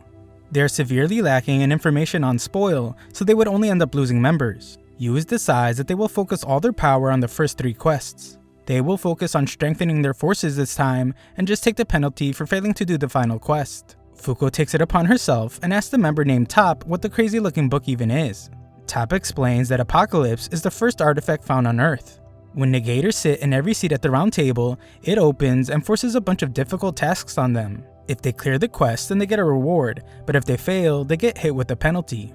Fuko questions if it's really worth doing if they just end up getting hurt, and points out to everyone how even Gina felt like nothing ever changed. One of the quests was to capture a Negator, so Fuko fears that they are going to treat someone else like they treated Andy and herself. She points out that they are all just normal people aside from having insane abilities, and just wants it all to stop. Yuz stops her and states that rules have been added to Earth 98 times. Language, race, death, sickness are just a tiny few examples. Once every 3 months, new penalties are added even without their invention. That is why they intervene. Their forces need to be strong enough to complete these quests, so to accomplish this, they capture and utilize those with power. By gaining the rewards, they will grow in strength, so that someday the one forcing these rules upon Earth, the god residing on the other side of the book, can be executed. She goes on to say that they must try to keep all seats at the table filled so they have backups ready. Unluck and Undead were too dangerous to leave unchecked, so she had no other choice but to order their disposal. However, because of Shen's recommendation, she has invited them both there. Unluck is still hesitant, so Yuz explains that if Fuko wants to change things, then she will simply have to become number 1 in the group. Leadership of the Union is bestowed upon the person who has achieved the most results. If she works hard enough, then she can take her spot. Our boy Andy has had enough of all the sitting and talking, so he shocks everyone as he just walks straight up to the book. He opens it up and demands that it tell him which of the quests is the hardest. Shen has a good laugh as the book snacks on Andy's hands, and it reveals that the most difficult quest is the last one, the one that requires capturing Spoil. The quest requires 3 participants, but Andy isn't afraid of anything. He's actually more excited than ever, so he tells the book that his team will include Fuko and our boy Shen. The quest is accepted by Apocalypse, and Shen is left shocked. Afterwards, Shen's subordinate named Mui helps Fuko put on her uniform. Fuko tries to warn her that it's dangerous to touch her, but Mui isn't worried one single bit. Mui congratulates her on officially becoming a member at the round table after accepting their first quest, and explains that valuable rewards await her upon succeeding. Mui explains that she can't tag along since she doesn't possess an emblem, and she is neither a Negator nor a member of the round table. No emblem means no participating in quests, so she asks Fuko to look after Shen in her place. Outside the dressing room, Andy is running through the hall as he is being chased by Shen, who's telling him to at least put clothes on since Andy is refusing to suit up. Unfortunately, he accidentally touches Fuko, and her unluck causes a small disaster. Shen wonders where Andy's suit went, and he explains that it was burned to ashes by the magma that came bursting out of the walls. Andy couldn't care less about wearing stupid clothes and just wants to get the quest started already. Shen is far more reasonable than our nudist protagonist and explains that Andy needs a suit, necktie, and emblem. It may look like cosplay, but a member's suit is very impressive. The necktie grants access to any number of public services, and it has the ability to translate any language. The emblem itself is necessary to participate in quests. The suits are bulletproof, stab-proof, and just sturdy in general. They will have to travel all around the world to investigate Spoil, so the uniform will make things much easier. Andy has literally no interest in anything Shen is saying, and explains that all he needs is his helicopter. Our 2 heroes finally aren't being hunted, so Andy wants to take Fuko on a date in the clouds, leaving Shen all on his own. Shen thinks they should move as a unit, but that would only cramp Andy's style. Just then, an alarm goes off, and it is explained that a prisoner UMA has taken over a member of personnel and escaped. All members are ordered to capture it, and Top is super excited to get some points. Yumi investigates and realizes that the timing is perfect since the prisoner is the garment UMA called Clothes. This UMA latches onto a person's body and transforms into the garments that the person most desires. However, once it does, it takes control of the person's body and starts running wild. The thing instantly appears to break Andy's neck, but Andy blasts it with a headbutt powered by the force from repairing his neck. Andy explains that he just knocked it out, but Mui says there is a problem. When the body that the prisoner has taken over loses the capacity to move, it will seek out a new one. This thing in the blink of an eye jumps onto Mui. Andy doesn't notice any change in her clothes, but Shen can tell that they are different. Mui begins attacking them, so our undead hero wonders why Shen isn't constricting her. Nexzilla explains that his powers would definitely work on Mui, but the attacks are coming from the clothes, and clothes don't meet his ability's requirements. Our boy has a good laugh as he tells Shen that his ability is useless, but Shen is quick to remind him that his ability beat him in their last fight. Andy points out that their fight never really finished, so they decide to handle unfinished business afterwards. It's clear to Fuko that Mui is suffering a lot, having to attack Shen, who she cares a great deal about, so she decides to take action. Fuko touches Mui with her bare hands and apologizes to her. She knows they just met, but something had to be done, and she tells Mui to get ready as her Unluck is coming. An unlucky brick knocks Mui out cold as she thanks Fuko. The UMA is headed towards Fuko, which she expected since she noticed that the thing prefers female targets. However, our human blood rocket notices as well and rescues her. Andy is upset that she did something so reckless, but Fuko knew she could count on him to come to her rescue. Andy points out how dangerous her Unluck would be under someone else's control, but she didn't even think of that. Mui wakes up to apologize for hurting the one person that saved her life before, but Shen just compliments her on her sweet kung fu moves. He encourages her to keep training, and she is overwhelmed with emotion. None of them can understand what's going on as the UMA attached to Andy, but it's not turning into clothes. This thing starts to speak, and it's apparently infuriated by what Andy desires as clothes. This is because it read his mind, and Andy wants sturdy clothes that regenerate when ripped and rush over when called for. It's a lot to ask for, but Andy just calls the thing lame for whining so much. The funny piece of clothing refuses to be insulted and tells Andy to get prepared, since once he entrances him with its creation, Andy will become its walking mannequin puppet. Fuko realizes in this moment that she just touched Andy a second ago, and the Unluck hasn't come yet. It finally does, and Andy's body is absolutely disintegrated by a beam of light. Nico apologizes from down below for the accident he caused while working with the other member named Phil. Andy has already regenerated, but tells his new suit that it took too long to regenerate, so it needs to work on getting faster. Fuko names it Clothy, and Clothy is furious that it can't control Andy because Andy is unhappy with how slow it regenerates. Shen is amazed that they managed to make the UMA their servant, but Andy explains that he really isn't too happy about having to be clothed. It's announced to everyone that the UMA has been captured by Undead, and Top is furious that his teammate Ishin was too slow. Undead is awarded points, and that promotes him to 9th in the Union. Just then, it is revealed that there have been witness reports of a new UMA. There is confirmation of a rotting corpse wandering the streets of New York, and it is believed that there is connection to the UMA named Spoil that was mentioned in the quests. Andy is excited to be going to the good old US of A, since he is tired of how small burgers are in Japan, and Fuko is just shocked that burgers are different overseas. Sometime later, we find our heroic duo in Nevada, USA. Andy decided against taking his helicopter and opted to hit the road instead. He wonders if they should just head to Vegas to party it up, but Fuko reminds him about their quest. There has been a confirmed case of a rotting corpse wandering the streets of New York, so there was a memory wipe of all witnesses. The rotting corpse was identified, and it was discovered that he was from a town called Longing. Just then, Fuko is shocked out of her mind when Shen appears with his giant neck and explains that Longing is a rural area in the US. Shen cleverly attached himself to the truck a long time ago, but was starting to get lonely. Fuko begs him to come inside, which moves Shen to tears, so he releases himself. Inside, Fuko wonders if the rotting corpse in New York really has to do with the guy they are hunting named Spoil. Shen defines the word spoil as when something decays or rots away. He has no clue why it traveled 4,000 kilometers to get to New York, but he is sure that the enemy they are looking for will be in Longing.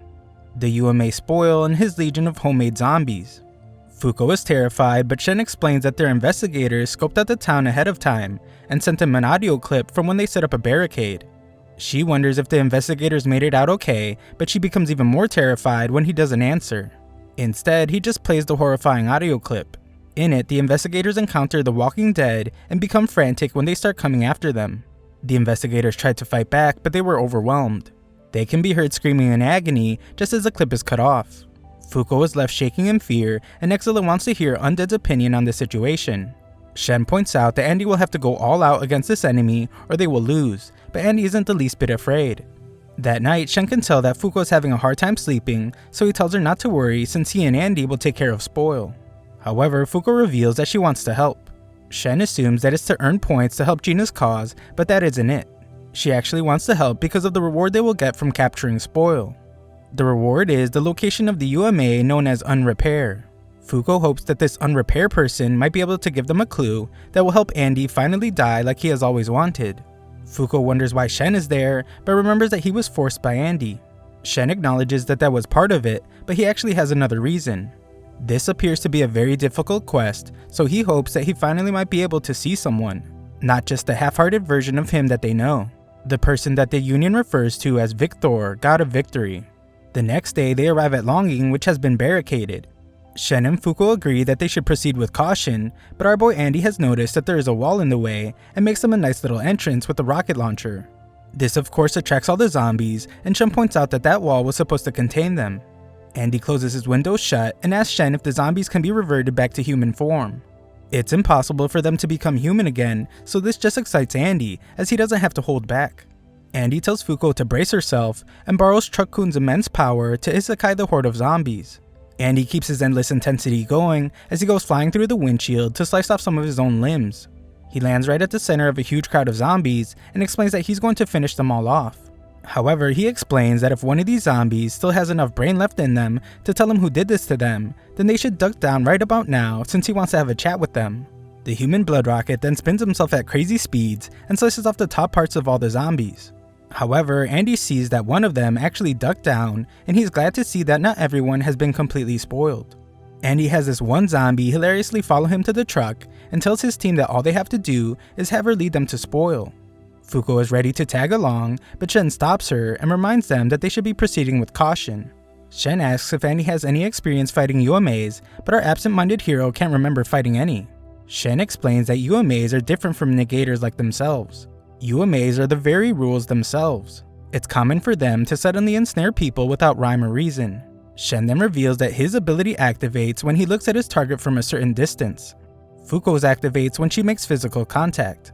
Shen assumes that knowing Andy, he was simply planning to figure out how Spoil's ability worked mid-combat. However, that is a terrible idea against UMAs. Shen then shockingly reveals that it's very likely that the UMA has already activated its ability. Most UMAs will impose the rule on anyone who steps within their range, with no exceptions. Andy apologizes for putting them in unnecessary danger, which actually surprises Thickneck. Andy explains that he doesn't feel anything different, but the zombie and Clothy both point out that he has something written on his stomach. Andy causes a lot of pain to Clothy when he rips apart his shirt and reveals that there is some sort of countdown on his body. Clothy is kind of a jerk as he laughs at Andy and states that he is as good as dead now. Fuko and Shen are free of any marks though, so Shen determines that Andy must have landed straight in the center of Spoil's target area. Fuko is super worried about him and frantically tries to think of what they should do, but Andy is totally fine with just waiting around till he spoils to death. His loyal teammates freak out, but Andy explains that if something this small could take him out, then he would have been dead a long time ago. A while later, Andy's countdown reaches 0 and his arm starts rotting. Luckily, he is able to regenerate it, but it instantly begins rotting again. Shen determines that it's a pesky continuous effect type, and we see that Andy's face is beginning to spoil as well. It's clear now that the moment someone sets foot in the town, Spoil curses them. When that person hits the curse's time limit, they automatically get zombified. This quest is proving to be quite difficult, especially since their only lead is a brainless zombie that is lacking communication skills. Just then, Andy is somehow able to understand what the zombie is saying, and she tells him something about what she wants in exchange for information. Andy tells his team the good news, but then shocks them as he picks the zombie girl up. Fuko wants to know what he is doing, so Andy reveals that he's going to get married to the zombie.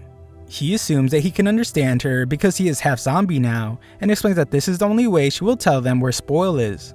Our boy Andy is a real stand-up guy though, as he asks Fuko if it's okay. He explains that if Fuko would consider it cheating, then he would turn down the zombie's proposal. Shen can't believe the ridiculous situation and points out that it could be a trap. Fuko is having a great time though and actually encourages Andy to walk the zombie girl down the aisle. Shen tries to stop him, but it's too late. Andy is already on his way to find his bride-to-be a wedding dress. Before he leaves though, Shen reminds him that they're only supposed to capture their target. If he kills Spoil, then they will fail the quest and they don't get any do-overs. Just then, Fuko notices some kid pop out of the ground like a mole, and he freaks out when he sees adults. Shen finishes up yelling at Andy by telling him to contact them when he finds Spoil, and he doesn't even notice when Fuko darts off after the boy. It's clear that Andy didn't listen to a single thing he said, so Shen asks his dear disciple Mui for the strength to go on. Underground, Fuko goes after the boy and tries to tell him that she isn't a zombie. She wonders why the boy isn't zombified, but doesn't think for long as she determines that she needs to save him. Shen eventually finds her and points out how similar she is to Undead, since neither of them consider the consequences of their actions. Shen warns her not to go further since they are in Spoil's range, and he assumes that the boy will be zombified. The kid then shockingly reappears with a gun and tells them that they are right.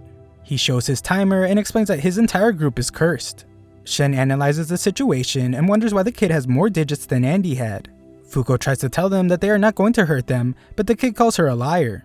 This kid assumes that they are there to end their lives since they are cursed, and he can't think of any other reason outsiders would come to such a rundown town.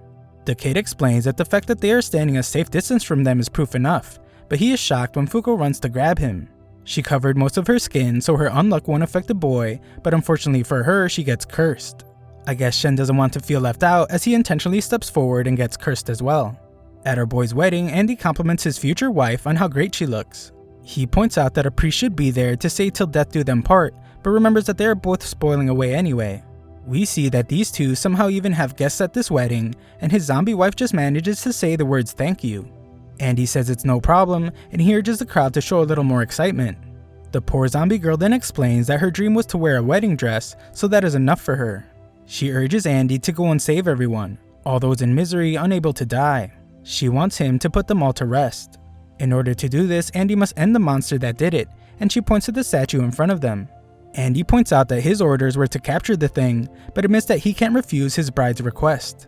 He instantly slices through the statue and it comes alive. It's furious that Andy won't spoil, and it reveals its true form as a giant monster. This thing is Spoil, and it destroys the entire building. Andy is unharmed though, and he calls the zombies fools for protecting him. He thanks the zombies and gives Spoil a taste of his parts bullet hammer attack. The attack uses a bell to knock the monster back and also makes a loud ringing noise. Andy keeps attacking it with the bell and calls out to all the zombies. He tells them that if they want revenge on the thing that spoiled their bodies, then all they need to do is follow the sound of the bell. Swarms of zombies do exactly that, filling every path towards the monster. Andy gives a smile to his bride as he takes out the sword from his back, and he prepares to complete the quest. Back underground, Fuko introduces herself to the boy named Ken. Ken is the oldest in his group, so he feels like he needs to be strong for all his little friends. Fuko explains that they are from Union, and they are there to help the little punks, so Ken tells her what happened. Just 1 week earlier, a dark ball appeared in the middle of the city and started speaking. Some floating head thing took a liking to the place because it seemed like it would be easy to spoil. It decided to start with the people first, so numbers suddenly appeared on everyone's stomachs. Everyone began turning into zombies, so Ken's teacher, who we see that is Andy's bride, brought them to safety. She left the kids underground, but they were all worried about her. She told them not to worry, even though we see that she was already infected. She told them that she wasn't going to die until she found a great guide to walk her down the aisle. Being the good teacher she is, she told the kids to never forget their dreams, and she bid farewell to them as she was clearly beginning to spoil. Ken is pretty traumatized, but he goes to check on the little girl named Mai as she is crying. Mai's countdown is nearing 0, so Ken does his best to assure her that everything will be okay. He reminds her about her dream to become a florist, and she remembers that she wants to sell sunflowers. Those are the same flowers that their teacher loved, and Mai just wants to give their teacher lots of sunflowers as a surprise. Surprisingly, Mai's countdown, instead of hitting 0, goes way up instead. Ken points out that he told them what happened and just now showed them how to raise the countdown. So now he wants Fuko to help them. Fuko promises to do so, but they begin to hear that something big is happening above them. It's Andy, and our boy is busy slicing up Spoil. Shen squeezes his giant neck through a door in the ground and has a peek at what's going on. The spoiled humans are trying to get their revenge and are shockingly fighting side by side with Andy. The zombies aren't contributing much to the fight, but Shen assumes that this must be Andy's way of being nice to them. Andy entrusts the safety of his bride-to-be to Shen since the wedding isn't over yet, and Ken tells the other little nerds that their teacher is back. He really gets all their hopes up, but Fuko gets really sad when she realizes that a really terrible thing has happened to such a nice person. All the kids greet their now zombified teacher, and little Mai wants to bandage up her beloved teacher's arm. Fuko is then shocked when she hears the zombified teacher say thank you. Just then, a dumb zombie bumps into Fuko. She is fine, but she touched the zombie with her skin.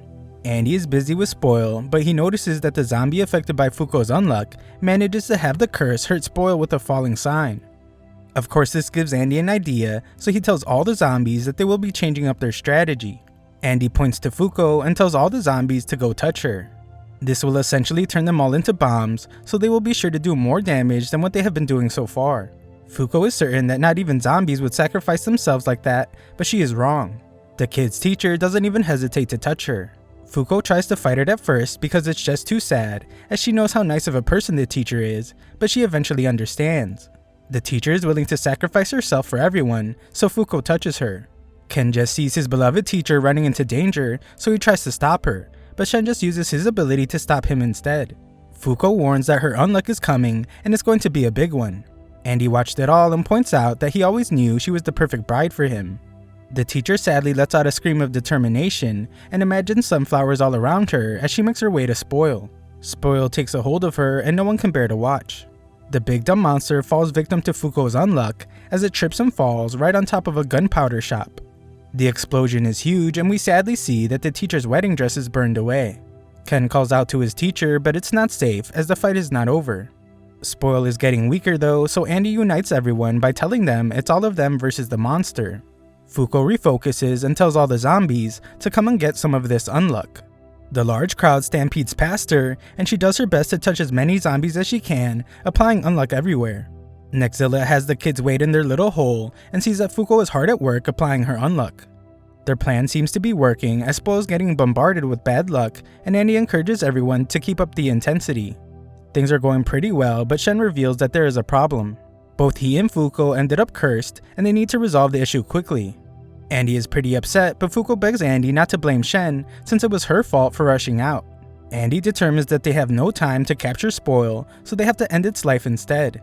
Shen hates the idea since that would mean they failed the quest, and everyone would be furious with him. There is no time left to talk though, as Fuko goes airborne when Spoil begins inhaling everything in the city. Luckily, our boy is the human blood rocket, so he gets them out of danger, but the same cannot be said about all the poor zombies. Spoil has consumed it all, and it does a transformation thing where it reveals its next form. This thing somehow managed to get even uglier, and Shen wonders if Annie has managed to figure out its rules while fighting it. Andy explains that its main body can spoil any organic matter aside from living beings at will. To spoil living things, the timer it puts on them has to reach 0. Things are pretty bad though, as Spoil is even more fierce now, and it uses an insanely powerful beam that decimates the Statue of Liberty instantly. The monster has no clue why it missed its target so bad, but Andy thanks Shen because he somehow did it. Spoil begins to speak as it realizes that because 3 people have come for him, they must be on a quest. He is upset of course because this means that the book Apocalypse is interfering with his plans. Back at headquarters, Mui tells our group that Spoil's laser attack absolutely decimated anything it touched by eroding it away. The attack exceeded the parameters of the Spoil rule, so it's incredibly dangerous, and they can't let it hit them at all. Spoil can't understand why they are standing against him, since he is simply returning everything to Earth, and they should appreciate the beauty in that. The thing attacks with insane speed, so the lasers hit both of our heroes. Andy removes his arm to keep from spoiling, and Shen just manages to take off his glove.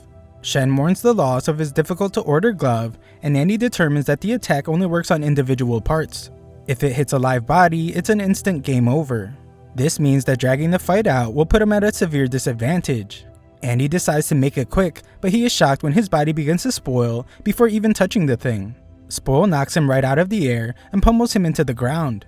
While taking a beating, Andy realizes that living things spoil just by getting close to it. Spoil sees how tough it is to hurt Andy and realizes that Andy is the Death Negator.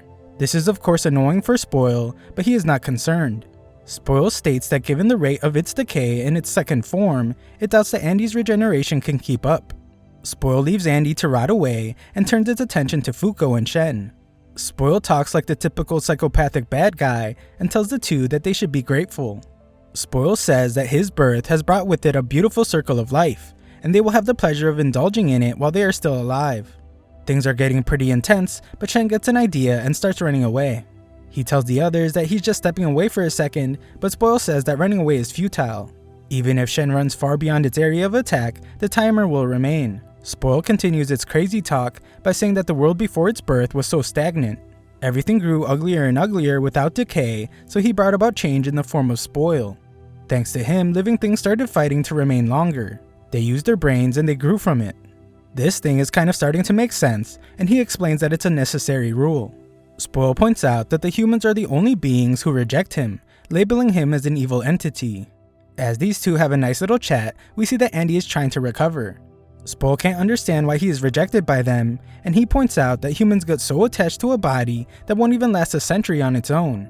Fuko has an answer for this monster and says that it's because humans have dreams.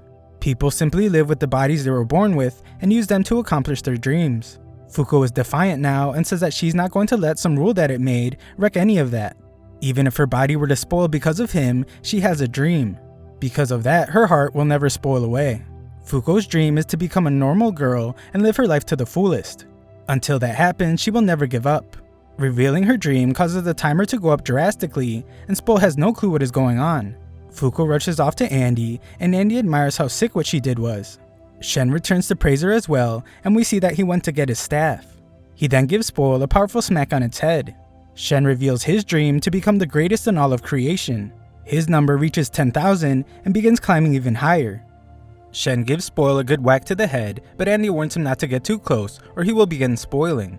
Old Thickneck isn't worried at all though, since he realized that Spoil put his face really close to Fuko earlier and nothing happened. This means that its spoil field only surrounds its body, and he is weak when he extends his head. That's okay though, since Shen has his staff called Neo Kinko that is able to extend. Andy wishes he would have used it sooner, but Shen explains that he only realized he could use it thanks to Andy. This bow staff was excavated in China and can expand and contract at will. Shen approaches the beast, but Spoil states that he isn't going to just stand around and be hit. Shen does land an attack though, and Spoil can't understand why his body is moving towards Shen on its own. Shen attacks again, and we learn that his ability acts on a target in his field of vision. It forces his target to perform the opposite of any action it was trying to make. Spoil's dumb brain can't figure out what's going on though, so he tries to retreat, but Shen's ability makes him walk right into another attack instead. Any conscious thought that enters the target's mind is negated by Shen. However, to activate this ability, Shen must become fond of his target. This is great and all, but Andy still has no clue how they are supposed to capture giants like this. Nexzilla explains that there is a core inside of its body, but any living being will spoil if it gets close to it. Spoil is getting tired of getting wrecked and tries to attack, but again Shen's ability stops him. This spoil thing is insanely powerful since it has an ability that spoils anything that gets close, and it's more powerful than Andy's regeneration. On top of that, it has a disintegration laser for distant targets. Spoil is getting really irritated now, as he refuses to believe that a puny human could have such control over him with just a glance. Unfortunately for him, it's true, but Shen is happy for another reason. This monster's strength will be the reason he finally gets to see the person he has been waiting for. Our heroes try to think of a way to stop Spoil, and realize that spoiling happens because of bacteria in the air. However, bacteria need moisture. Andy comes up with the idea to decrease the moisture around Spoil, and decides to create an explosion. He touches Fuko's exposed belly, and she tells him that her gut is only hanging out because she had a big meal earlier. Andy plans to use the gunpowder shop to blow Spoil up, but Fuko's unluck is unpredictable, and he falls through a crack in the ground instead. Spoil creates a dust cloud by destroying buildings, and Shen realizes that the monster is obstructing Shen's vision to counter his ability. Seemingly just forgetting about our boy Andy, Fuko comes up with a different plan. She points out that there is no moisture in space, so nothing could spoil out there. Fuko wonders if they can use the Union spaceship to take Spoil up there, but she realizes that they wouldn't survive the trip either.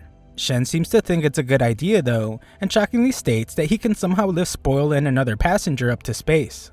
This other passenger would be Andy, as we see that he is totally fine. The only problem with the plan is that Andy would have to endure Spoil's ability until they reach space, since they will be traveling together. Spoil did major damage to Andy earlier, but Shen wonders if Andy's old self could endure it. A look back shows how Andy keeps a card in his head to keep 100 years worth of memories bottled up. Andy agrees to Shen's plan, but gives him some stipulations. Shen sends down his staff and has Mui give him the coordinates of the hidden monster. Mui tells them but thinks that they should all run away, as Spoil is preparing a large attack. Andy receives the coordinates though and extends the staff. He launches himself and Spoil straight into the sky and removes the card from his skull. The staff just keeps on extending, and the two eventually end up in space. Fuko is shocked that Andy removed his card, since he said that he would go off the rails whenever he did. Shen knows this well, but he is actually excited to witness the power of the man who once brought victory to countless battlefields. In space, Spoil thinks that their plan is silly. In Spoil's current form, he not only has spoilage at his disposal, he also has a beam that disintegrates anything it touches. The monster destroys half of Andy's face, but it instantly regenerates, and Andy's hair turns black. Spoil is stunned by the new regeneration speed, but that isn't even the craziest part. Andy uses an attack he calls Division Bullets. His normal finger bullets regenerate into more Andys. Spoil has no clue what is going on, but the fight is instantly over as Andy's clones decimate him. Black-haired Andy wants to have a little fun and sends Spoil's head down with his arm. Back on Earth, Mui has made some preparations. Shen tells the kids to walk in a certain direction so they can get picked up by the organization. Shen and Fuko still have work to do there, so he leaves the protection of all the kiddos to Ken. The kids begin their journey, so Shen assures Fuko that they will be okay because of Mui's preparations. Just then, Andy's little present comes crashing down from space. Andy uses his insane ability and regenerates himself completely from just his hand. Black-haired Andy is victorious, but Shen very seriously tells Fuko to stand back. Shen has Mui beam up Spoil's core, and Andy asks what year and month it is. Shen tells him, but Andy wants to know what day it is. Shen is shocked as it's less like Andy's memories came back and more like he has become a different person altogether. Black-haired Andy's head begins to ache and he becomes furious. He is clearly talking to the Andy we know inside his head as he tells him that he has already had his turn. Black-haired Andy thinks real Andy has wasted their life and realizes that it's all Fuko's fault. He tells Shen to get out of the way, and Shen reveals this version of Andy as the god of victory called Victor. Victor has no clue how Shen knows about him, but doesn't care and instantly kicks him in the face. Shen is stunned since he activated his ability and even read the trajectory of Victor's strike. Victor's strength is unreal, but Shen seems to be happier than ever. Victor is so strong that his own limbs break with every attack. Humans unconsciously exercise a level of control for self-preservation, but Victor has broken free from this restriction. Victor is impressed with Shen, especially since he only has one life to work with, and he uses several finger bullets on him. Shen is in terrible shape, so Fuko tries to use her Unluck on Victor. Surprisingly, even though her Unluck has never failed before, nothing happens this time. Victor seems to realize something, and Shen tells Mui to relay a message. Victor used Andy's knowledge to determine how Fuko's Unluck works, and explains that it fluctuates based on how much he likes a person. Victor looks menacing as he explains that he would never fall victim to such a pitiful ability. Victor tells Andy to give up since he can't be killed, and threatens to send him into despair by eliminating Fuko. Fuko flips it on this dude and tells Andy that the two of them still have a lot left to do. They were supposed to travel, do all kinds of things, and then fall in love. There are even greater strokes of Unluck to uncover, so he has to come back and keep his promise. Nothing happens though, and Victor calls her a fool. He explains that rules are absolute and things won't change no matter what happens. Shen interrupts his little speech though and points out that humans have immense potential. He concedes that he has lost, but he is sure that this fight will make him stronger in the long run. Shen would like to fight more, but unfortunately he is too weak now. He proclaims that all that is left for him to do now is to hurry up and honor his 2 promises that he made to Andy.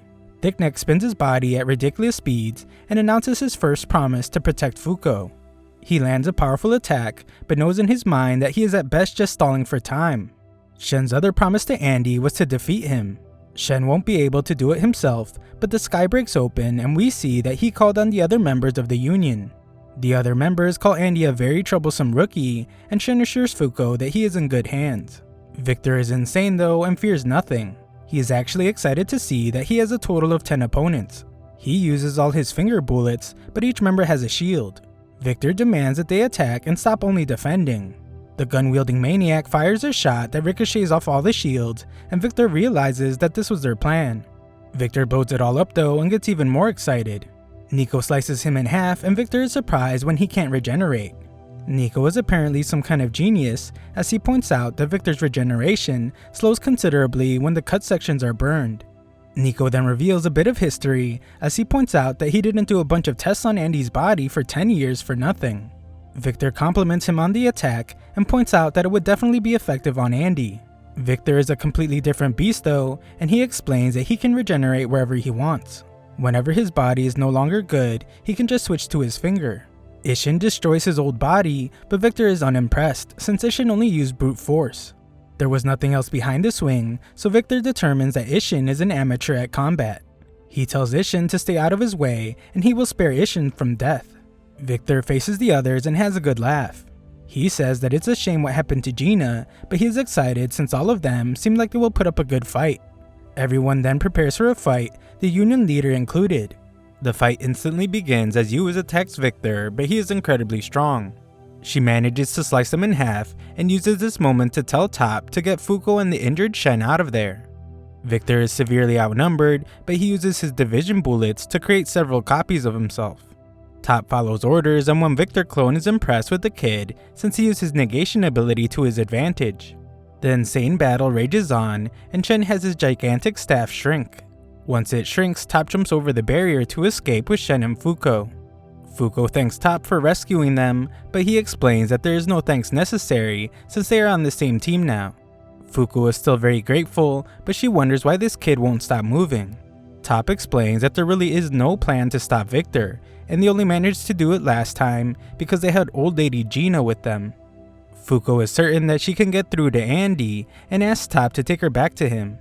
Top is quick to point out that the guy back there nearly ended her life and he isn't the same guy anymore. Fuko isn't listening to the kid and just tells Shen to give her Andy's brain card. Shen first gives her a gun to protect herself as he doesn't want Andy to get mad at him for not thinking about her safety. Top is stunned to see that Shen believes in her as he gives her the card and she begins running back. Top wants Shen to talk some sense into her, but Shen explains that if Fuko were that easy to stop, then she wouldn't be alive today. Top realizes that there is no stopping her, so he goes to pick her up. Fuko thanks him for helping her, and he just hopes that she has a plan. She formally introduces herself, and Top is shocked that this little brat wants to get acquainted at a time like this. He introduces himself, and she calls him the real brat since he's only 15 years old. The two argue for a bit, and we get a hilarious view of Shen just hanging out. Back at the war, Victors are getting destroyed left and right, and Victor finds out just how sturdy Ishin is. Phil uses an insanely powerful beam to decimate one of the Victors, but Ishin is completely unharmed. Victor determines that Ishin must have some sort of hardening ability, and the kid with lasers must have a body completely made up of artifacts. The kid blasts away, and we see that one of the Victors is fighting their leader. Yuiz has a flaming sword, and Victor instantly realizes that it's the work of the UMA burn. Top returns with Fuko and is stunned when he sees how many Victors there are. Fuko had no clue he could even do that, but Top says it's a huge problem. They can't even tell them apart, and there's no way to tell which is the main one. Victor is challenging every single union member, but Fuko somehow determines that the one fighting the boss contains the real Andy. Top says he looks just like all the others, but Fuko points out that he is the only one with a katana. Besides that, she can see remnants of clothing on him, so she tells Top to take her to him. Victor is busy fighting the boss, but is instantly stunned when Fuko jumps on him. Everyone else is stunned as well, since Fuko decided to go skin to skin with him. The other Victors burst, but Top still has his doubts about her plan. Fuko simply says maybe it might work, and we see that Top still can't stop moving. Everyone is just spectating now, and Fuko explains that if she stays latched onto him in this way, no matter how much she dislikes him, a big stroke of unluck is sure to come eventually. Once he gets nice and weak, all she will have to do is stick the card back into his brain. Yuiz wants a time frame on how long it will take, but Fuko has no clue. She has never clung on to someone she has hated for long. If it were Andy, then the stroke of unluck would come quickly, so Yuiz decides to change the plan. She ignites her sword and tells Fuko that she will have to bring back Andy's personality for a split second. If Fuko can impart her unluck on him in that moment, then they might be able to win. Victor is insulted and explains that he is actually the original. Andy is putting up quite the fight inside of him, but Victor promises that he will never see the light of day again. Victor creates more copies, and Top has to rush in to rescue Fuko. He creates even more, but the other union members show off their skills while taking them out. Victor points out that they must have defeated Burn, which means they have another seat. If they let him eliminate Fuko, then they will have 2 open seats, and he can find stronger negators to fill the roles. Yuiz instantly attacks him and explains that those who lack justice and ambition can never influence the actions of others. Victor sends her flying, but this just gets her upset, and she issues an order to defeat all the copies while protecting Fuko. Outside the barrier, Shen has his staff returned to him. Back at the fight, Yuiz is being overwhelmed, and the other union members are just barely managing to save Fuko. They remind her that she is supposed to be focusing on bringing Andy back, so she starts calling out to him. Victor nearly shoots her directly, but Top appears out of nowhere. Top encourages her to keep talking to Andy, but he gets hit, and is amazed that Victor was able to predict where he was going. Fuko racks her brain trying to think of a way to bring Andy out, and she thinks about how they have only known each other for about 1 month. So much has happened, but she still doesn't know a thing about Andy. Things seem hopeless, but she can't give up. Just like on the first day they met when Andy saved her over and over again. She refuses to quit and comes up with an idea. Fuko shoots this dude right through the scar on his forehead and jams her thumb inside. She noticed that his scar isn't on any of the copies, so she realized that that must be where Andy is being locked up. She jams her thumb deeper and demands that he give Andy back. Fuko tells Andy not to let Victor beat him, and all he has to do is touch her for 1 second. If he does that, then she will give him the biggest stroke of unluck anyone has ever seen. Just then, the bleeding stops, and Andy tells her that her idea sounds like a treat. Fuko has never been happier to see him, and Andy wastes no time in giving her a kiss. Everyone watches as all the clones disappear, and the tender moment lasts for a minute. Andy removes her finger from his skull, and he tells her that they will pick up where they left off another time. Fuko sheepishly acts like she doesn't know what he is talking about, and runs off while telling him that it would only happen in his dreams. Fuko then screams out to all the perverts that were just watching, and warns them that a huge stroke of unluck is coming. Yuiz commands them to get as far away as possible, but Victor has already returned, and he tells them that they won't get away. Unfortunately for Victor, Shen has used his ability on him. Shen reveals that he lied about his target needing to be within a certain distance. The truth is that he only needs to be able to see his target. Fuko's unluck arrives in the form of several meteors, and Shen hopes to see Victor again one day. Victor has a good laugh as it's been a very long time since he was defeated by humans, and the meteors come crashing down. This is by far the biggest stroke of unluck yet, which was to be expected since Andy kissed Fuko. The Union members protect themselves from the shockwave, and the aftermath of the damage is insane. The town has been decimated, and a giant crater is in its place. The entire situation is unreal, and Top realizes that Fuko is nowhere to be found. She is actually making her way into the crater, but they have no clue what this little dummy is planning to do all by herself. This is incredibly dangerous as the water will soon be flooding in, but Fuko is on a mission to return Andy's card into his head. She finally makes it to him, and Victor tells her that she is one heck of a girl. Fuko jams the card back in his head and pleads for Andy to return to her. The process doesn't seem to be working, and the water comes crashing down. Sometime later, Fuko wakes up and immediately calls out to Andy. He is right there next to her, and he reveals that he ended up reading all 101 volumes of the manga she likes. Fuko has no words for him at first, but then demands to know why he did something so dangerous. He and Shen made the deal to remove the card from his head, and they didn't tell her anything. If the other members of the round table didn't show up, then Andy wouldn't be around anymore, and she would be all alone again. Andy apologizes, but she is shocked when he touches her head.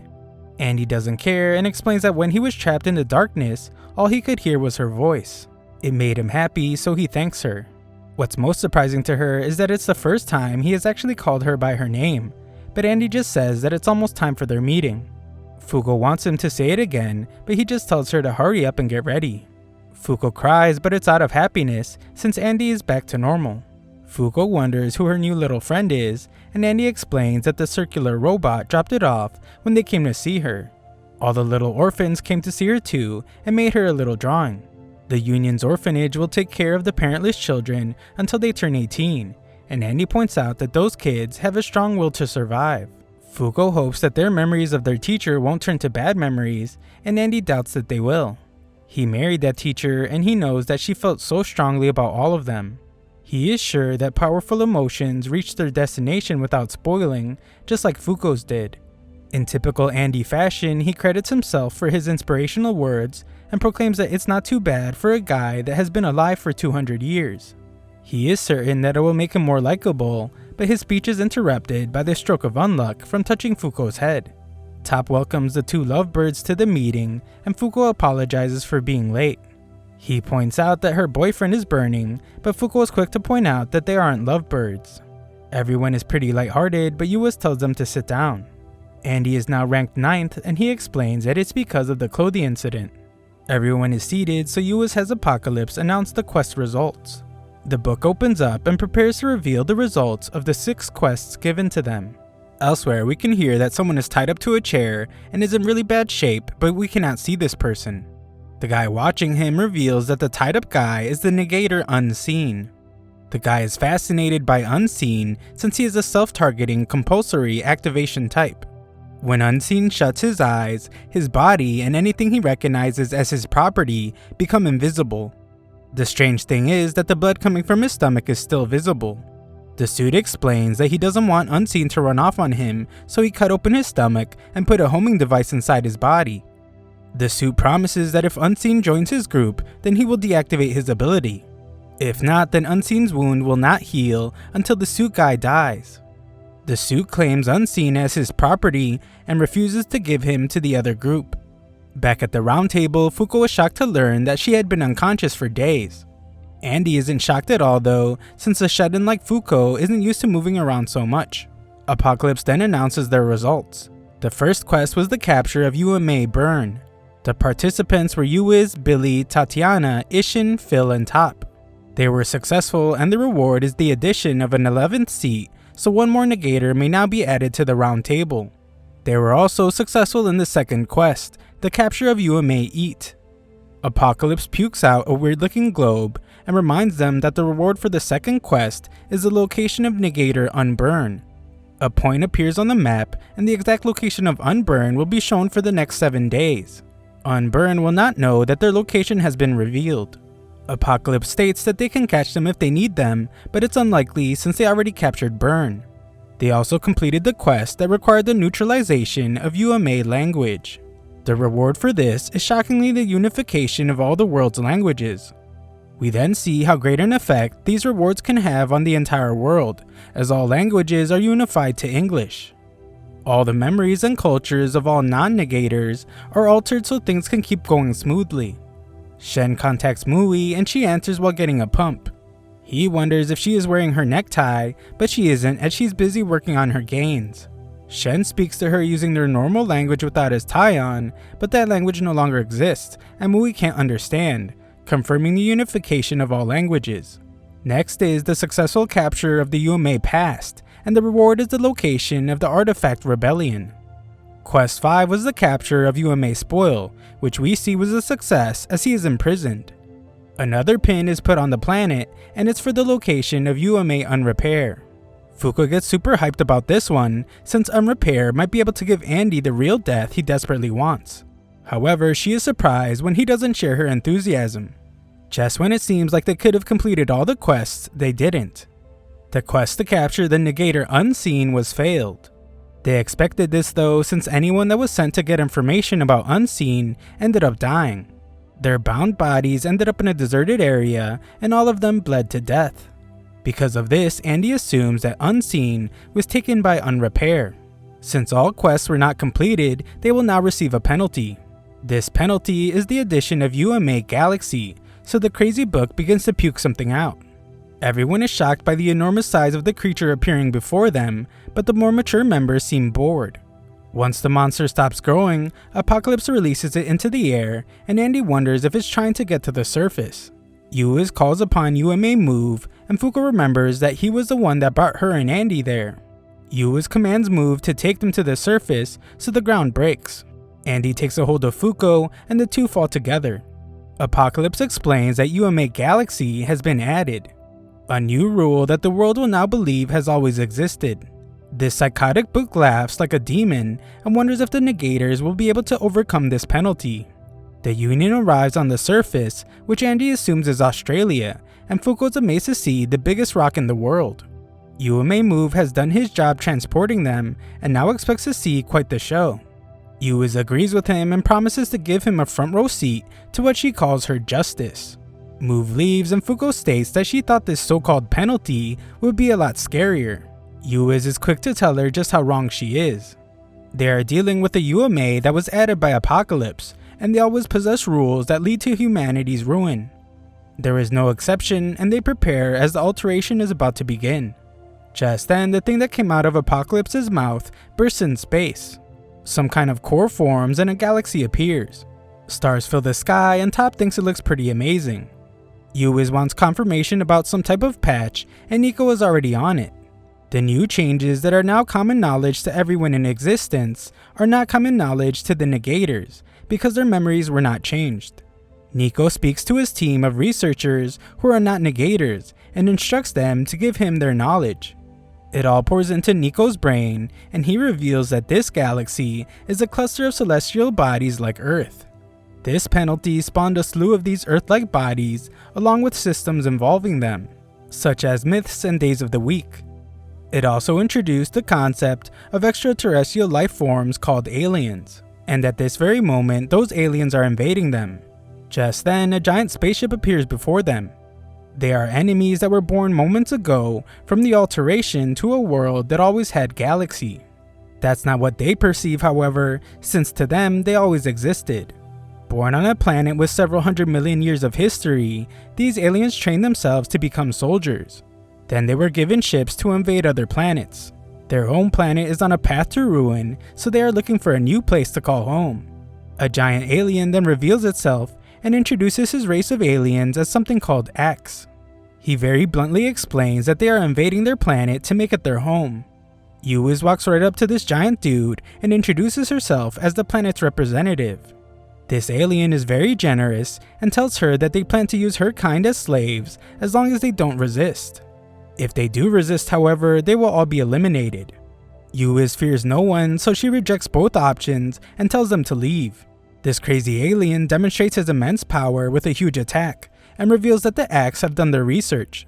The human planet is horribly underdeveloped, and they have yet to make any advancements into space.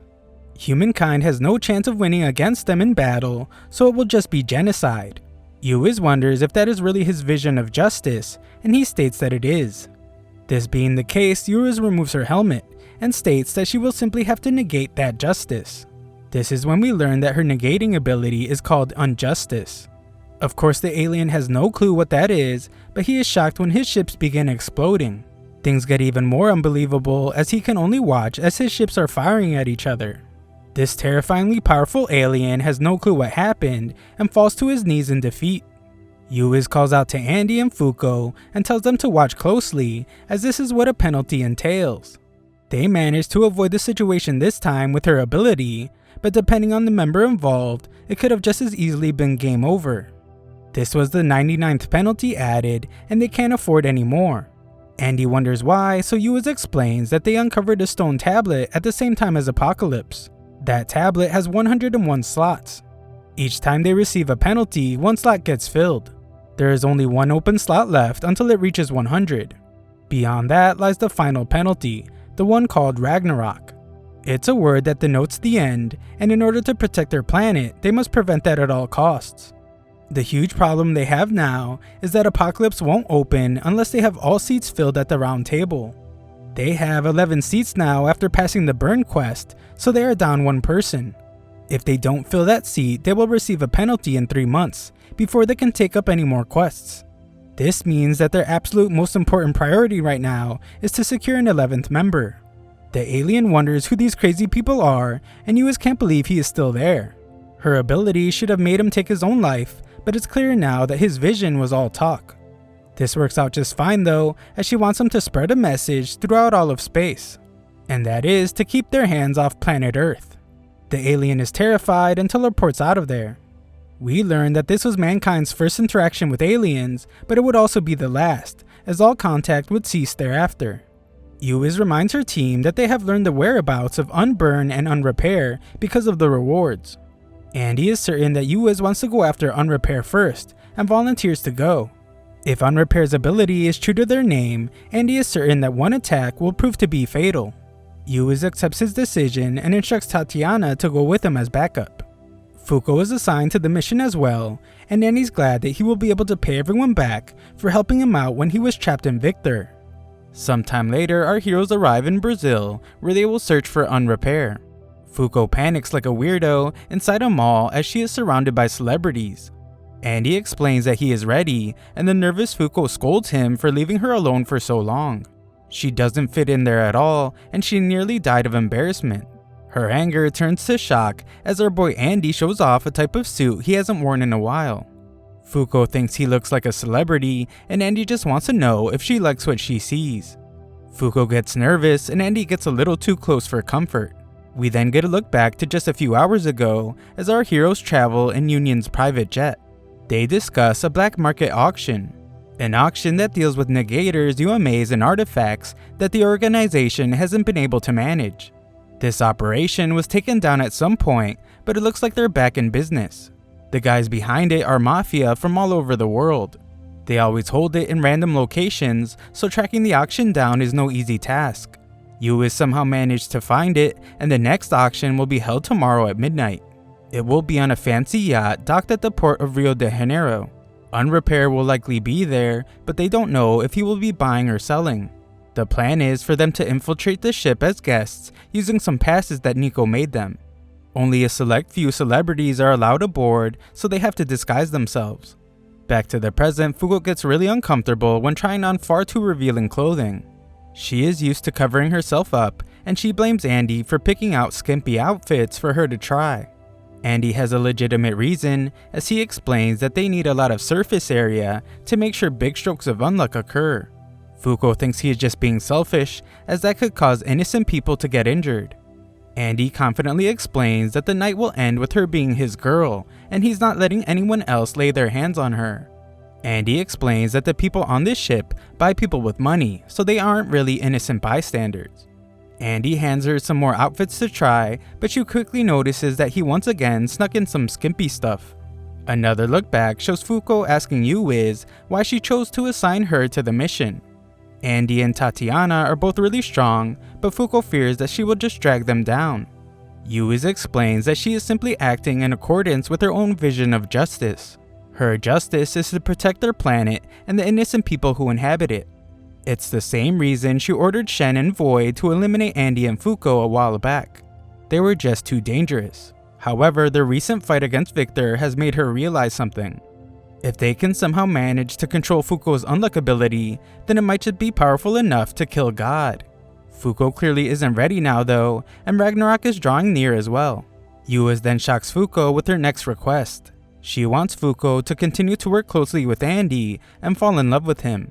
Back to the present, Fuko gets tired of trying on dresses. Andy likes the last one though, and helps her fix her posture. Andy thinks it's a 10 out of 10, so they go with it. At a hotel, Fuko gets really nervous around all the people, so Andy suggests that they go for a walk. On this little walk, our boy Andy boldly brings up the unluck that they brought when they were fighting Victor. It was when they kissed, so Andy wants to get some of that sweet unluck for himself. Fuko takes off running, but Andy just wants a meteor shower of his own. Andy is jealous because he was the one that kissed her, but Victor was the one that got the stroke of unluck. Fuko declares that she only gives out big strokes of unluck out of necessity, so she plans to use a small one to get him off her back. Andy tries to kiss her instead, but Fuko refuses. She takes off her gloves and tells Clothy to expose Andy's chest. Clothy does just that, so Fuko touches skin to skin with Andy. Clothy just now realizes that the unluck is going to hurt him too, but it's too late as Truck-kun comes barreling in to hit Andy. Fuko apologizes to Clothy, but promises to give him his favorite food later, a ball of yarn. Andy then becomes shark food, so Fuko realizes that it was a combo-style stroke of unluck.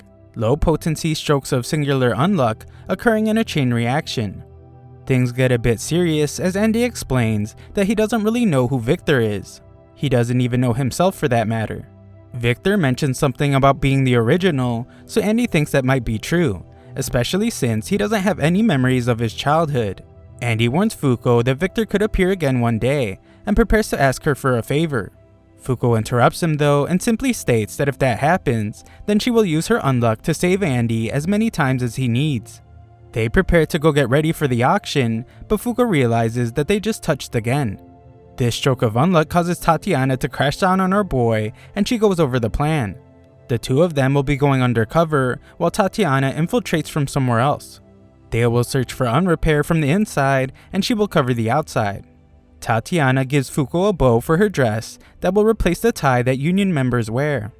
Tatiana then embarrasses Fuko when she reminds them that they're going to be disguised as a married couple, and she tells them to do their best. That night, the two arrive at the ship, and Andy tells his darling wife to get ready. After they board the ship, it sets off, and Andy reminds Fuko to stay focused. They are about to enter society's underbelly, so he doesn't want her to think about righting the wrongs they will surely see around them.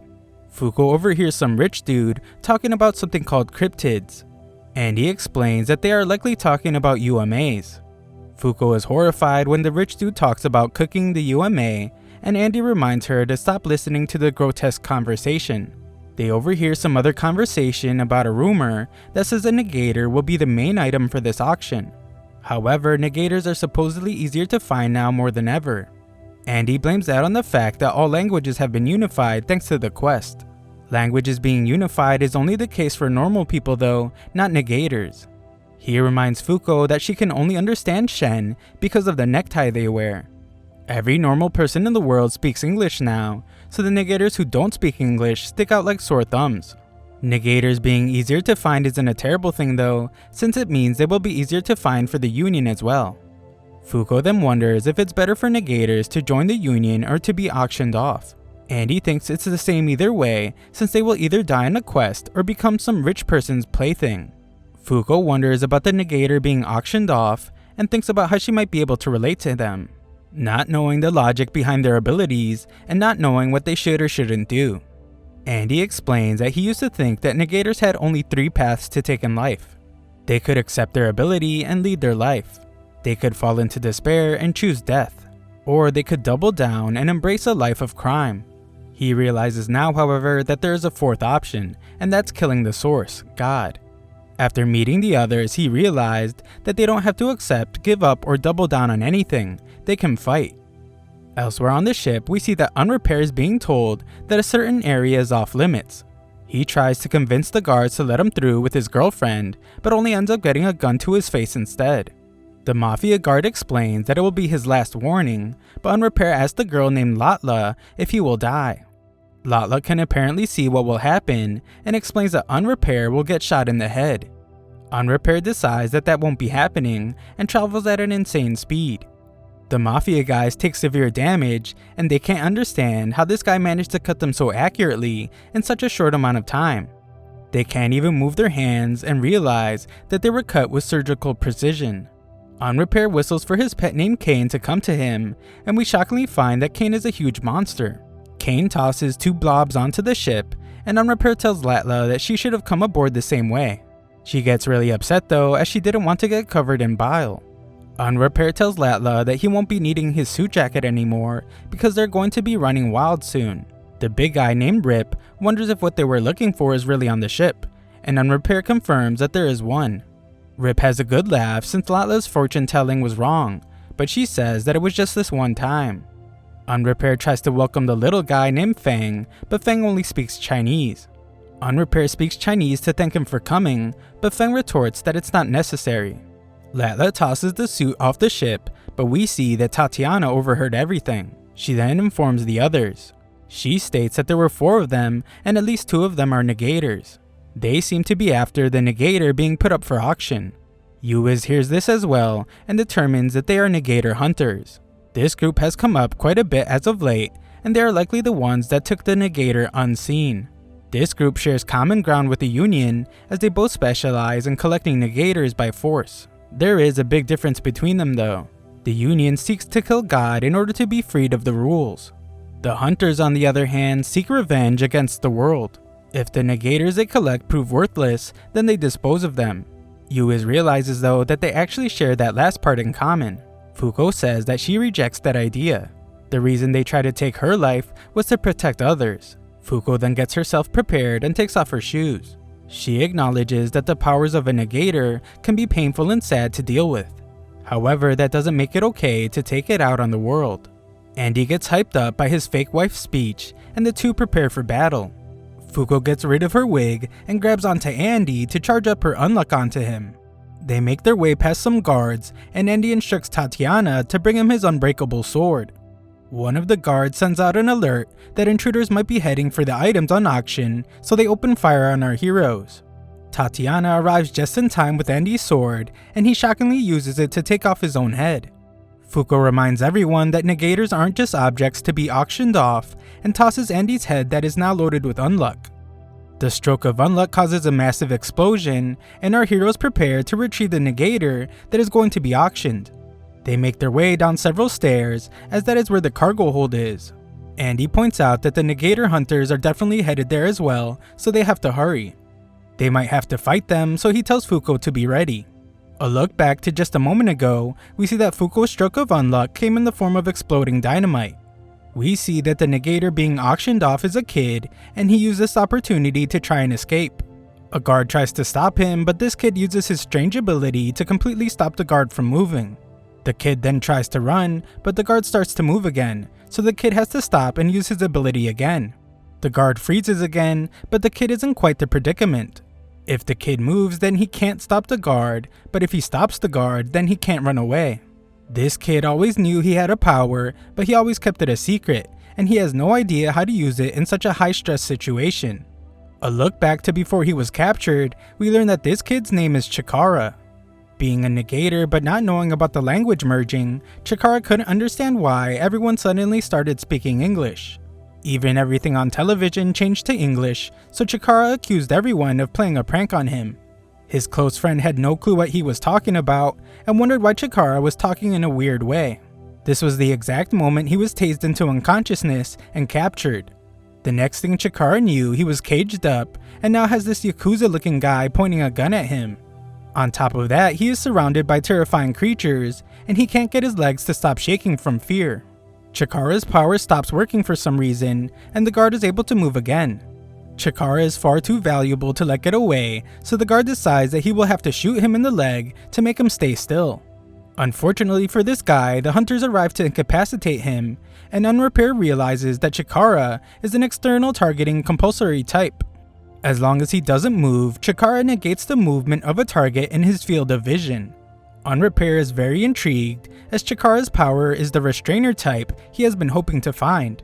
He values this kid a lot now, and refuses to ever let the Union get their hands on him. Unfortunately, Chikara speaks Japanese, but they don't speak it. They can't communicate, which upsets Unrepair, since he wanted to learn more about his power.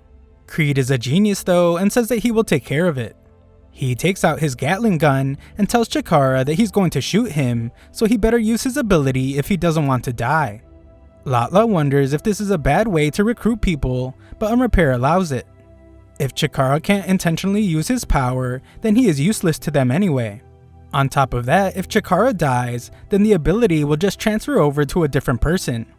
Chikara panics as he just now realizes that these people aren't actually there to save him, and he wonders if he should just use his power to stop the giant guy. Creed starts counting down from 5, but Chikara can't stop shaking. Chikara hates having this power, since if he didn't have it, then he would still be with his family. Creed's countdown reaches 0, but Chikara decides against using his power, and apologizes to his mom and dad as he prepares to die. Creed unloads a ton of bullets into the kid, and they all determine that he must be dead. However, they are all shocked when they realize that Andy has blocked all the shots with his body.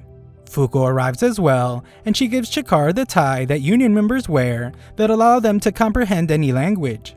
Andy tells Tatiana where they are and has her come to them immediately. Andy notices that the big guy is using a Gatling gun, but there are no ammo clips in sight, and he wonders how he can even fire the thing. The covered up guy is clearly a martial artist, and Andy can tell that he is really strong. The girl is a support type with limited equipment, so she might have some kind of counter ability. Before Andy can even analyze the eye patch guy, his neck is getting sliced by him. Unrepair can tell that his new opponent is somehow able to repair himself, and wonders what kind of negator Andy is. He ultimately decides that it doesn't matter though, as he reveals that the wound he gave Andy won't repair itself until he dies. Andy tries to cut off his own head so it can heal, but Unrepair reveals that it won't work. This is because Unrepair negates any and all healing techniques applied to the wounds he inflicts. Unrepair thinks it's game over, but Andy calls Fuko's attention to something and she seems to understand. Unrepair states that they were the ones that found Chikara first, so they should hand him over. They plan to end the kid's life since they want to transfer his ability over to someone who is not a coward like him. Unrepair also realized that the Union were responsible for merging languages, and he thanks them for making it easier to hunt negators. Andy has had enough of this guy and charges at him. Andy thanks him for making it crystal clear that he won't be the next Union member, and Fuko shockingly uses Andy's sword to chop his head off. Andy uses his rocket head to knock Unrepair back, and Unrepair wonders who these two people are. Just then, Tatiana finally arrives and tells her teammates that she will handle both Creed and Rip. That leaves the other two with Andy and Fuko, so Andy instantly jams his sword into his fist. Unrepair can't believe how insane Andy looks, as what he is doing seems really painful. Andy tries to attack this guy, but is shocked at how he is able to dodge his attacks. Unrepair's counter slices off his hands, and Chikara can't believe all the crazy stuff that is happening. Andy prepares to chop off his arms to heal his hands, but Unrepair once again reminds him that all healing techniques will not work. Andy does it anyway and shocks everyone when he's able to do it. Andy instantly launches his forearms at Unrepair, but is stunned when they are forced to change direction. He assumes that it had to have been the girl's ability, and Unrepair explains that he finds Andy very amusing as he was able to hit him. Unrepair wants Andy to join their team and explains that they are a lot more fun. While Latla fixes his nose, Unrepair realizes why Andy's technique worked. Andy acted like he was using a healing technique, but it was actually an offensive attack. He chopped off his arms to use his arm rocket attack, so Unrepair's rule didn't apply. Unrepair really likes Andy's style, but Andy refuses to join them. Andy was really interested in Unrepair at first, but realizes now that his ability won't be enough to kill him, and has completely lost interest. It's a shame, but Unrepair turns to Fuko and wonders if she would like to join them instead. He liked how she was crazy enough to chop off Andy's head, and points out that Chikara is too much of a wimp to do anything like that. Chikara is so terrified that his constant shaking doesn't even allow him to fulfill the requirement of remaining still to use his ability. The ability Chikara has is amazing, but Unrepair thinks that the person it's attached to is a dud. For this reason, they want to end Chikara's life. Their group's goal is to recruit all the strongest negators. Once they have enough members, they will start taking over nations. Fuko thinks they should blame God, who is the one toying with them, instead of innocent people. However, Unrepair explains that they are not obligated to risk themselves for that. Andy doesn't want to do any talking, so he just attacks, but he fails. He can't understand why his katana missed, but the blood somehow still hit the girl, and he wonders if she negated the attack. Being practically untouchable, Unrepair decides that it's just time to end Chikara's life. He hopes that the person that gets his ability is worth it, and launches a blade right at him. Andy quickly intercepts the blade, but realizes that he can't stop its momentum with his regeneration because of Unrepair's ability. Just before the blade strikes Chikara, Fuko jumps in to take the hit. Unrepair thinks that was pretty dumb, pointing out that her wound won't heal, and he predicts that she only has an hour left to live. Unrepair calls her useless garbage now, but this enrages Andy. Andy prepares to remove the card from his head, but Fuko knows how dangerous that is and stops him. She explains that Andy's arm was able to slow the blade down, so it didn't pierce her too deeply. Fuko tells him to stay himself, so Andy listens to her. He holds on to her and vows to eliminate Unrepair. Just then, several guards arrive, so Unrepair decides that it's time for them to leave. The guards see what's happening, but they assume that Andy is one of the hunters that have been messing with their operation. Andy realizes that he will be fine if they shoot at him while they get away, but Fuko will get hurt. However, if he doesn't move now, then Unrepair will get too far away. Just then, Chikara covers her up, and is shocked when they tell him to be careful not to touch Fuko with his bare skin. He is surprised to hear about her negator abilities, and promises to be careful. This coward of a kid then shockingly tells the guards that the girl needs medical attention right away. Even though he is clearly terrified, he reminds the guards that they are after him, and begs them to help the girl. They fire at Chikara as they refuse to listen, and Chikara once again thinks about his mom and dad while holding his bracelet. A look into his past shows that his mother was in really bad shape at a hospital. She told him that he would meet a lot of people throughout his life. If any of them ever showed him kindness, then he should cherish those people. If they are in trouble, then he should take action and help them. She was certain that if he did that, then those people would become irreplaceable to him. The guards have run out of patience and decide to just shoot everyone. Chikara remembers his mother's words once more as the bullets approach, and he shockingly finds the power in himself to stop everything. Andy can't believe what just happened, and we learn that this kid's ability is Unmove. Chikara has no idea what has gone on this entire time, but he is sure of one thing. That girl was hurt because of him being a coward. He promises not to freak out anymore, and just knows that if he uses his ability to stop the guards, then Andy will be able to save Fuko. Andy gets hyped by this kid's determination and calls him and his ability really sick. We then get a look at Tatiana's fight against Creed and the assassin looking dude. Creed keeps shooting at her non-stop, but he can't believe that his 20mm rounds aren't even making a dent. He compliments her armored suit and tosses a grenade at her. It doesn't affect her at all, and Feng must step in to keep Creed from getting squashed. Creed tosses more grenades, but Tatiana realizes that the grenades seem to be coming out of thin air. She doesn't have time to think about what kind of ability he has though, as Feng quickly sends her flying. Tatiana is stunned since he was able to crack the black metal armor that Nico created, and determines that they must have some crazy powerful negating abilities. Just then, Andy calls her. She calls Andy zombie, and he reveals to her that Fuko is severely injured. A wound inflicted by unrepair won't heal itself until he dies, so they only have a few hours at most. They have no other choice but to kill unrepair before then. Tatiana becomes visibly upset, so Creed mocks her for losing one of her friends. We then get a look back to when Tatiana destroyed Andy because she was furious that they killed Gina. The fight was stopped by their leader, but Tatiana wasn't finished, and she told the zombie to meet her out back for a good old-fashioned beatdown. They head to Nico's combat test site, where the other Union members excitedly gather around to watch the fight, and Andy tells Fuko to stay back.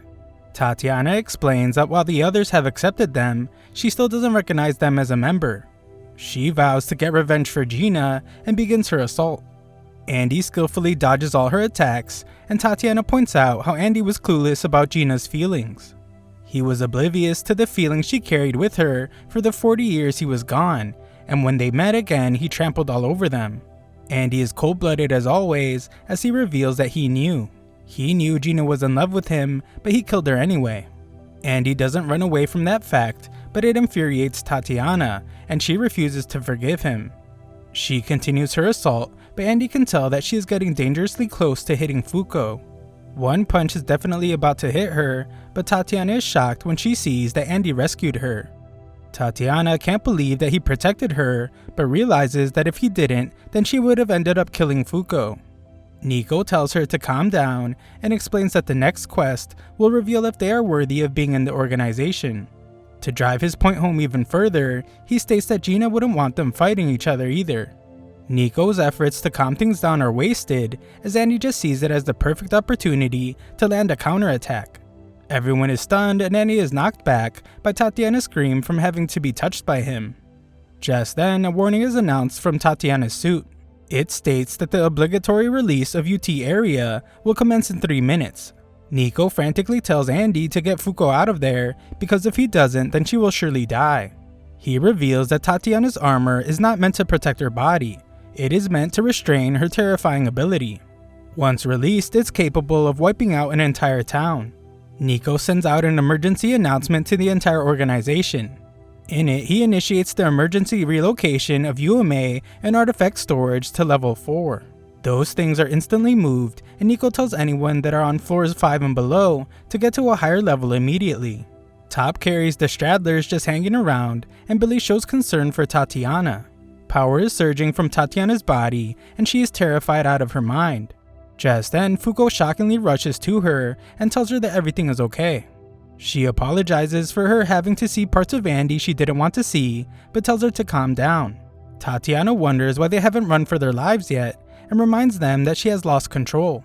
She tries to peel Fuko off of her, but Fuko refuses to let go. She continues trying, but Fuko finally comes clean and reveals that it was her. She was the one that ended Gina's life. Andy was fighting to protect her, but her unluck is what killed Gina. She apologizes but promises to do her best in the Union to make up for what she did. Fuko wants to learn more about her and hopes that they can become friends. Just then, everyone is shocked as the countdown stops. Soon after that, we see that Fuko is making an attempt to be friendly with Tatiana. Tatiana is still upset, so she tells Fuko to never touch her plushies, but Fuko says that she would never even try. It's clear that they mean a lot to Tatiana, so Fuko just gets to the point. She would like for them to shake hands and patch things up. Tatiana's quick to point out that she can't actually shake hands since she must stay inside the suit, but that's completely fine with Fuko. She wants to shake the robot hand. Fuko shows her immense optimism as she hopes that someday, when they are free of their negator powers and they have normal bodies, they will be able to actually hold hands.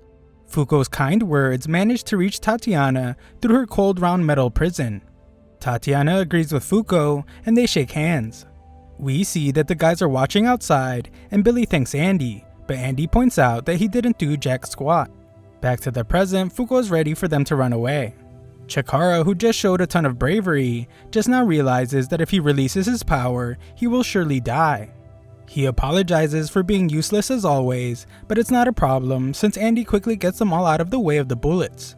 Tatiana is still getting a face full of bullets, and Andy points out to her that their number one priority is eliminating Unrepair. Andy won't be able to back Tatiana up, but this little girl is crazy and tells him that his help isn't needed anyway.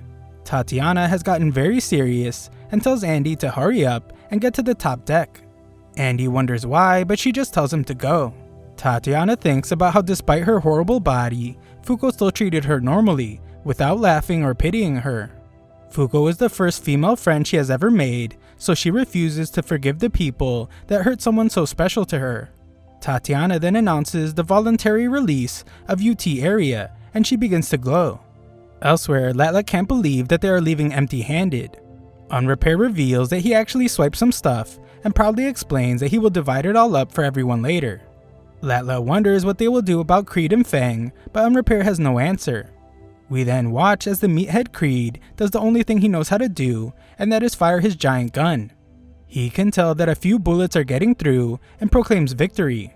Fang shows that the bullets were actually stopped, and Creed realizes that she must have another barrier inside the suit. Creed hates resorting to sneaky attacks, but he has no choice and puts a mask on. He tosses poison gas at Tatiana and explains that it eliminates anyone who inhales it in 3 minutes. We then learn a bit about Tatiana's ability. She is a self-targeting compulsory activation type of negator. She was born to a normal family, but her life took a turn on her 5th birthday. She was a happy little kid, but that was the day the ability transferred to her. Her parents were crushed to death, and the remains of their home were scattered everywhere. Tatiana was dazed and confused, so she ran from the cops, but the mafia eventually captured her. She was auctioned off soon after as a negator with the ability to negate the touch of any and all things. She didn't have a fancy suit back then, so she was fed through a special tube. The auctioneer explained that since she repels all impurities, she would be the perfect decorative ornamental piece. The bidding began, but it was quickly interrupted by a barrage of bullets. It was a massacre done by one man. It was Billy, and he was so disgusted by the auction that he was almost glad to be blind. Billy tried to speak with the girl, but Tatiana just insisted that he end her life. The little psycho wanted him to put his gun in her mouth to unalive her, and she explained that nothing good comes from living in her body. She can't dress up, she can't hold a plushie, and she can't even eat her favorite cake. Worst of all, she wants to die so she can hurry up and apologize to her parents. It becomes pretty clear that she is still just a kid though, as she refers to her parents as mommy and daddy. Billy decides to do as she wishes and tells her to open her mouth. Tatiana prepares for the end of her life, but she is stunned when Billy just gives her a cake bar. Billy knows all about her negator ability and explains that it produces an untouchable barrier from the surface of her hair and her skin. However, opening her mouth creates a hole in the barrier. He knew this because of the report he received, so he made the snacks ahead of time. Tatiana absolutely loves them and calmly asks him what other flavors he has. Sometime after that, Nico made her suit. It is what contains and compresses her barrier, which grew bigger each year. Tatiana became able to control the robot arms with her brainwaves, just as she would actual limbs. Nico warned her that she is suppressing a lot of force, and unleashing it will cause a huge recoil. It could become a weapon or a massive disaster. Tatiana was confused by him calling it a weapon, so Billy explained that her power doesn't just cause people harm at random. He told her that there will be a time when she wants to protect someone dear to her, so he encouraged her to let her power loose. Back to the present, we see that time has come. Andy arrives at the top deck, so Tatiana proclaims that she would rather destroy everything than let Unrepair get away. She doesn't want to just destroy Unrepair, she wants to make sure none of the others touch Fuko either. Tatiana's ability is called Untouchable, and she unleashes her barrier. This thing is incredibly dangerous, as it instantly disintegrates Creed's arm the second it touches it. The barrier even destroys the ship, and Tatiana tells Andy to look for Unrepair. They are actually right next to each other, so Andy credits Tatiana for making it possible. It's Andy's turn now, so he shoots his finger bullet right at the one-eyed Unrepair.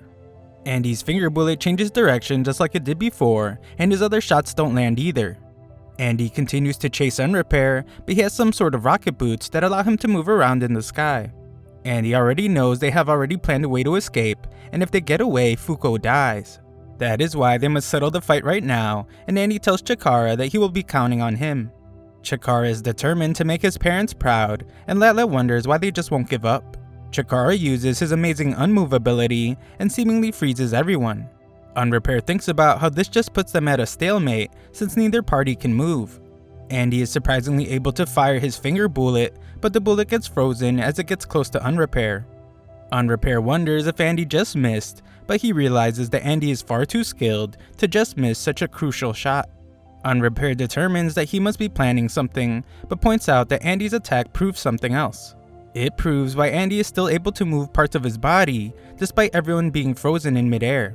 Chikara's ability must only negate the movement of just the part he can see. Only the upper right part of Andy's body is in Chikara's field of vision, so he can still move the rest of his body. Unrepair and Latla are right at the center though, and so is Andy's finger bullet. Andy has Chikara deactivate his ability, catching Unrepair by surprise. Andy's finger bullet manages to hit Latla, but it causes minimal damage, and Unrepair realizes that Andy put a spin on it to make it curve. Andy instructs Chikara to turn his ability back on, but Unrepair has surprisingly already moved above them. Unrepair uses his boots to unleash a move called Artifact Blade Runner, but Chikara is shaking from fear and can't use his ability to stop it. Andy has his two friends move their legs out of the way, and he is sliced in half. Andy can't believe that Unrepair had an artifact under his sleeve this entire time, and Chikara apologizes for failing him. Unrepair points to Chikara's cowardly nature for being the reason his ability is so inconsistent, and fires a ton more blades at them. Andy is impressed that Chikara was able to stop the blades, but Chikara explains that he was only able to stop them because he is literally scared stiff. Running out of time, Andy tells Fuko to listen carefully, as they will have to avoid Latla's negator ability to defeat Unrepair. Unrepair and Latla are able to speak to each other because Unrepair covered their mouths from Chikara's sight. Andy explains that while he hasn't figured out Latla's power completely, it's clear that feints and sneak attacks like the curved bullet he shot managed to slip under her radar. Andy plans to gamble everything on Fuko's Unluck ability, but they just need to get closer to Unrepair. Luckily, Tatiana is there as well, so she uses her barrier to destroy the blades and launch them right at their opponent. Some of Andy's blood squirts right on Chikara's eyes, allowing Unrepair to move again, and the two enemies fire crescent attacks at each other. They cancel each other out, and Andy realizes that he can't get enough power from just the waist up. Fuko gives Andy a kiss on the cheek, so he warns Chikara that a meteorite will be falling on top of him soon. Andy plans to get Unrepair caught in it, but it probably won't hit them because of Latla's ability. That is why he needs Chikara. Just then, Unrepair's attack slices Andy up and separates everyone. The last part of Andy manages to reach Unrepair, but he cannot heal because they are wounds caused by Unrepair. Chikara fears that he will ruin their plan, but Andy tells all his friends that they are the type to put their lives on the line in order to help others. And those are the types of people that always come through. Andy puts himself in the way of the falling meteorite, and Unrepair is amazed to see that this was part of their plan. He determines that this must be Fuko's ability, but he isn't concerned since as long as he has Latla, nothing will ever hit its mark. He is correct as the meteorite changes direction at the last moment and crashes into the ocean. Tatiana moves the others with her barrier to find Andy, and they spot him in the distance. Unrepair can tell that they are planning something, but he explains that it's useless. He has given Andy an unrepairable wound. He also told him the conditions for deactivating it, which is to kill him. This means that the very act of trying to kill Unrepair becomes another healing technique. All healing techniques are negated by Unrepair's ability, so Andy won't be able to kill him. Unrepair assumes that Andy is trying to overcome Latla's ability to get a clear shot at him, but he is certain that his plan will fail. The more they desire to live, the more he negates them. Unrepair prepares to eliminate Andy's friends, but Chikara thinks back to Andy's plan. Andy told Chikara to find him after the meteorite and freeze Unrepair for just a moment. Thanks to Fuko's encouragement, Chikara freezes Unrepair mid-attack and reveals that he froze him right between himself and Andy. That way, Andy's body is hidden behind Unrepair's body. This means Andy isn't frozen by Chikara, so he launches a Crimson Finger bullet. Fuko moves Chikara out of the way at the very last moment, and Unrepair's heart is pierced by Andy's shot. Only now does Unrepair realize that people like them really do exist, but there is no time to think. Latla quickly calls on their pet whale. It catches them and she asks for Feng and Creed to come help her. As they leave, Fuko demands to know who they are and what they are trying to accomplish, but Latla surprisingly tells Fuko that she should save those questions for Unrepair. She declares that Unrepair will definitely not be dying, and Fuko's left to wonder what she meant by that. After they get away, Tatiana freaks out about Fuko's unrepairable injury, but Andy tells her not to worry. Firing his Crimson Bullet has slowed down Andy's regeneration, but he is gradually healing. This means that Unrepair's ability has definitely been deactivated. A look back at what exactly happened reveals that the meteorite sent Andy bouncing off the ocean surface and into the sky. This sent him really far away from Unrepair, approximately 100 meters away. By distancing himself from his target and sniping from out of sight, Andy hoped to break through Latla's defenses. This would only allow for one shot though, since if he missed and drew her attention, he wouldn't get a second attempt. On top of that, from this distance, a normal finger bullet would have lost speed before reaching its target, and it wouldn't be able to deliver a killing blow. That is why Andy had to focus all regeneration he had lost into his fingertip to fire a super pressurized finger bullet.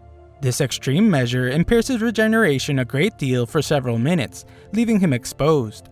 In the past, Andy always planned to protect everyone on his own, so he could never use this attack. However, this time he realized he wasn't alone. Chikara froze Unrepair, ensuring the shot wouldn't miss, and Andy was able to defeat Unrepair. This was the moment that Unrepair realized what type of people they were. They all worked in the interest of saving each other's lives, not their own, and that is why they were able to beat him despite his negator ability. Andy apologizes for not being able to protect Fuko properly and commends her on her Unluck ability. Andy compliments Tatiana for her contributions in the fight as well. Tatiana acts disinterested though, and points out that she was just making things right for punching him that one time. Andy commends Chikara as well, since this kid was thrown into a crazy situation, but he pulled through regardless. Andy explains that Unrepair couldn't have been defeated without everyone's teamwork, and they all celebrate. Fuko would like for Chikara to come with them to Union, because things could get pretty dangerous for him. Chikara is hesitant and Fuko doesn't want to pressure him, so she asks the others if they could keep Chikara a secret for a while. Andy doesn't mind, and Tatiana begrudgingly agrees, but only because they are friends. Yuiz would definitely force Chikara to become a member if she found out, so they give Chikara 1 week to decide if he wants to join or not. A Union plane arrives to take them home, and Chikara thinks about the words his mother told him on her deathbed. The words that told him that if he ever encountered people that showed him kindness, then he should cherish those people. 1 week later, Chikara is enjoying normal life back at school. Andy and Fuko wait to see if he will come with them, but they have no clue what the kid will decide. They gave him a necktie translator, so as long as he can hide his ability, he can just be a regular kid. They gave him until 5 o'clock to show up, so they will leave if he doesn't arrive in 10 minutes. Andy determines that if Chikara's resolve isn't strong enough, then he's better off not joining anyway, since he will just end up dead. Fuko agrees and points out that everyone only has one life to live. If a person ends up dying, there is no coming back. You would think this is a pretty obvious statement, but the two are then shocked by someone who has come to greet them. Some little dude arrives to tell her that she is wrong. Fuko is stunned to see a miniature Unrepair, and she wonders how he survived. Fuko wonders if Unrepair didn't actually die, but the one-eyed little boy explains that he did indeed die, as he was shot right through his heart. He concedes to losing fair and square, and because of that he now looks like this. Unrepair doesn't explain how though, and just reveals that he will be back to normal soon. Fuko wonders what he is doing there, and assumes that the kid wants a rematch. Unrepair says that isn't it at all, but Andy sends him flying with a punch before he can explain. Unrepair is pretty injured from the hit, but is glad to see that he has lost his first baby tooth. Andy is actually relieved to see Unrepair again, as he wasn't satisfied with just putting a hole in his heart.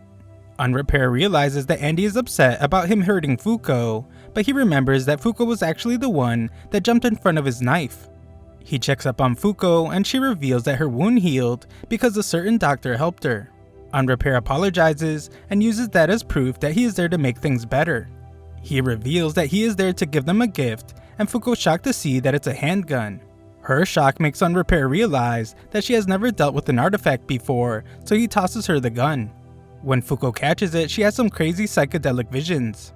Her mind can't handle what she is seeing, and she drops the gun. Andy rushes to her side and she asks him what happened. Andy is next to touch the gun, but he explains that he has handled artifacts before and this one is different. Unrepair explains that different artifacts show different things and this gun is special. The image it produces is pretty rare. Fuko wonders what the giant black figure was that she saw, and Unrepair reveals that it's the god they are setting out to eliminate. Unrepair then reveals the plans of his organization. They believe that the god cannot be defeated, so they plan to rule the world until God destroys it. Andy points out that they are just wasting their time, since the world will end soon after they take it all over, but Unrepair shocks him. Unrepair reveals that unlike them, he's able to go to the next step. Just then, before Unrepair can explain further, Yui's calls on all off-mission members of the Union. She informs them that some Roundtable members are currently battling Negator hunters in Egypt and China, and they need anyone in the vicinity to provide backup. We then see Top in China and Nexzilla in Egypt, and they are both up against Negator hunters. Unrepair points out that the world is only able to function because they live upon it as vessels. It doesn't make sense that they are the only ones that fight and suffer. Unrepair thinks it should be the other way around, and things are unfair the way they are now. He reveals that his group is called the Unders, and in 3 months the world will flip around and become fair. Unrepair creates some distance between them and wonders what they thought about the vision they saw. He reiterates that God will be impossible to defeat and promises to put in a good word for them if they join Under. Andy is positive as always while calling this kid an idiot and explains that the vision just confirmed that God is real. Since it's real, that means they can kill it. Unrepair is extremely amused by Andy's answer and wishes them luck. After he leaves, Andy and Fuko are glad to see that Chikara is ready to team up with them. However, this is the first Chikara has heard of them wanting to fight God, so he quickly changes his mind and runs away from our crazy heroes. They of course chase after him, so Chikara resorts to using his ability. Andy doesn't get caught in it though, since he is well aware of what Chikara is capable of. He tells the kid that they need to have a talk, and Chikara just hopes Andy doesn't end his life. Fuko is able to move again, but she acts like a weirdo as she looks at the school in amazement. Andy realizes how excited she is, so he has Chikara confirm that there aren't any students left inside. Andy tells Fuko to put her blazer on, as he doesn't want anyone to find out that they are strangers. He of course thinks about doing something nice for Fuko, so he tells her that they will be going inside the school, and he lies by telling her that Chikara forgot something inside. Inside, Chikara reveals that he will be preparing for college soon, and Fuko is just hyped about the entire experience. She is even amazed to see a real-life classroom. She sits at a desk and points out that this is usually where a protagonist sits while they look outside and get lost in thought. Fuko quickly calms herself though, as it's time for serious talk. Andy reveals that if the quests proceed as normal and they keep up their losing streak, the world will end in April. If the next penalty they get hit with is the world ender though, then it will be January. Chikara then reveals that there are 2 things he must do at all cost. One is to live, and the other is to atone. Chikara explains that he has a really bleak story to tell, and our 2 heroes are all ears. Chikara starts his story off with a shocker, as he reveals that he killed his parents. It happened when he was a first year in middle school. Chikara was walking with his parents, and he went ahead of them to cross the street. It was their turn to cross, but Chikara was shocked since when he turned to look at his parents, he saw that they weren't moving. He didn't realize it at the time, but this was when Chikara received his Negator ability, and it was his fault that his mom and dad couldn't move. That was when the devious Truck-kun decided to pounce and land a 2-for-1 attack. Chikara ran to them, allowing them to move again, but it was far too late, and Truck-kun had already won. Fuko is reminded of how she caused her parents' death, and she sobs while hearing Chikara's story. He explains that his father died instantly, and his mother suffered serious injuries. She fought to stay alive, but passed a week later. A while later, he realized that his ability caused the incident. He thought about ending his own life many times, but he just kept seeing his parents' faces. This would make Chikara wonder what they would want him to do, and the answer was always the same: they would want him to live. Chikara decided that he didn't need to impress anybody. He figured that as long as he kept on living, then in some small way it could help make him a better son.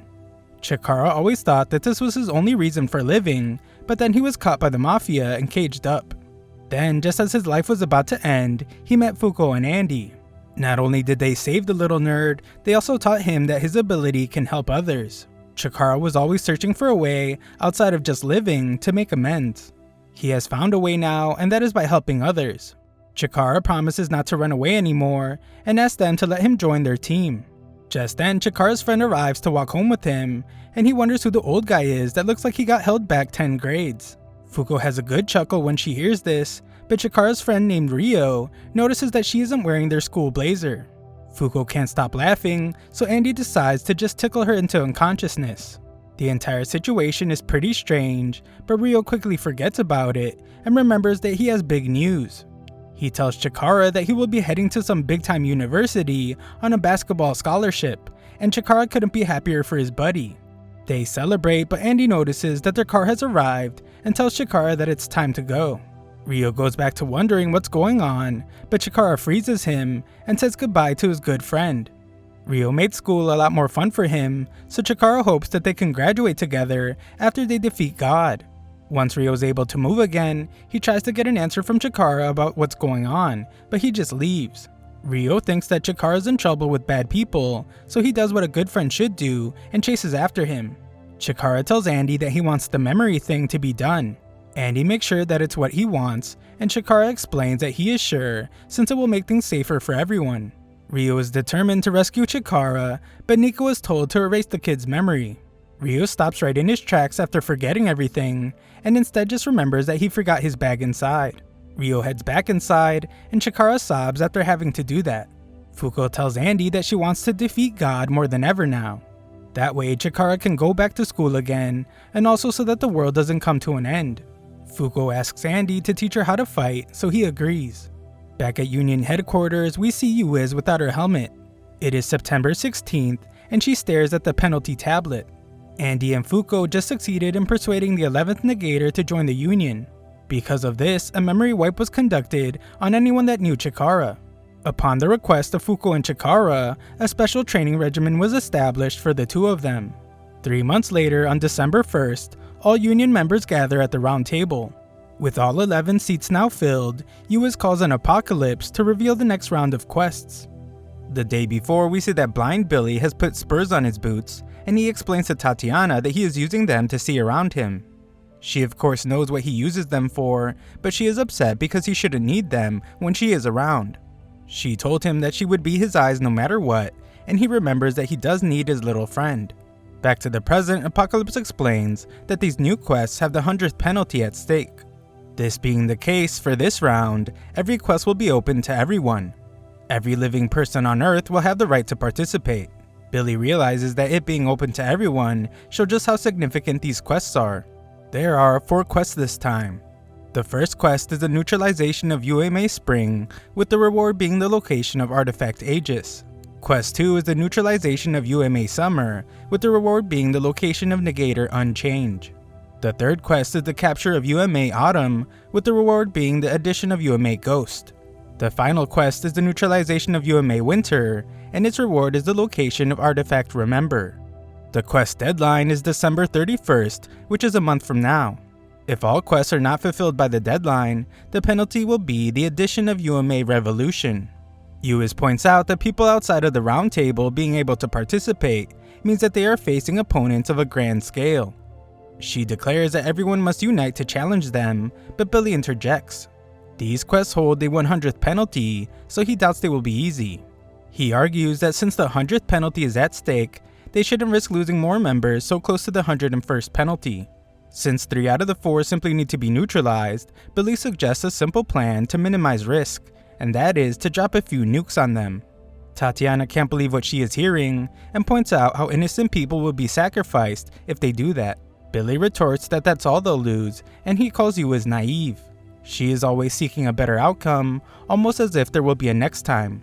Billy explains that what they are trying to accomplish is impossible, even if they try thousands of times. Billy shockingly draws his guns and explains that they will never be able to kill God. He shoots at the others and bullets ricochet everywhere. Billy is stopped by the boys, and Annie thinks about the strange feeling he has had since Unseen got taken. A look back shows how they failed the 6 quests in the last round. Anyone that went to investigate Unseen died.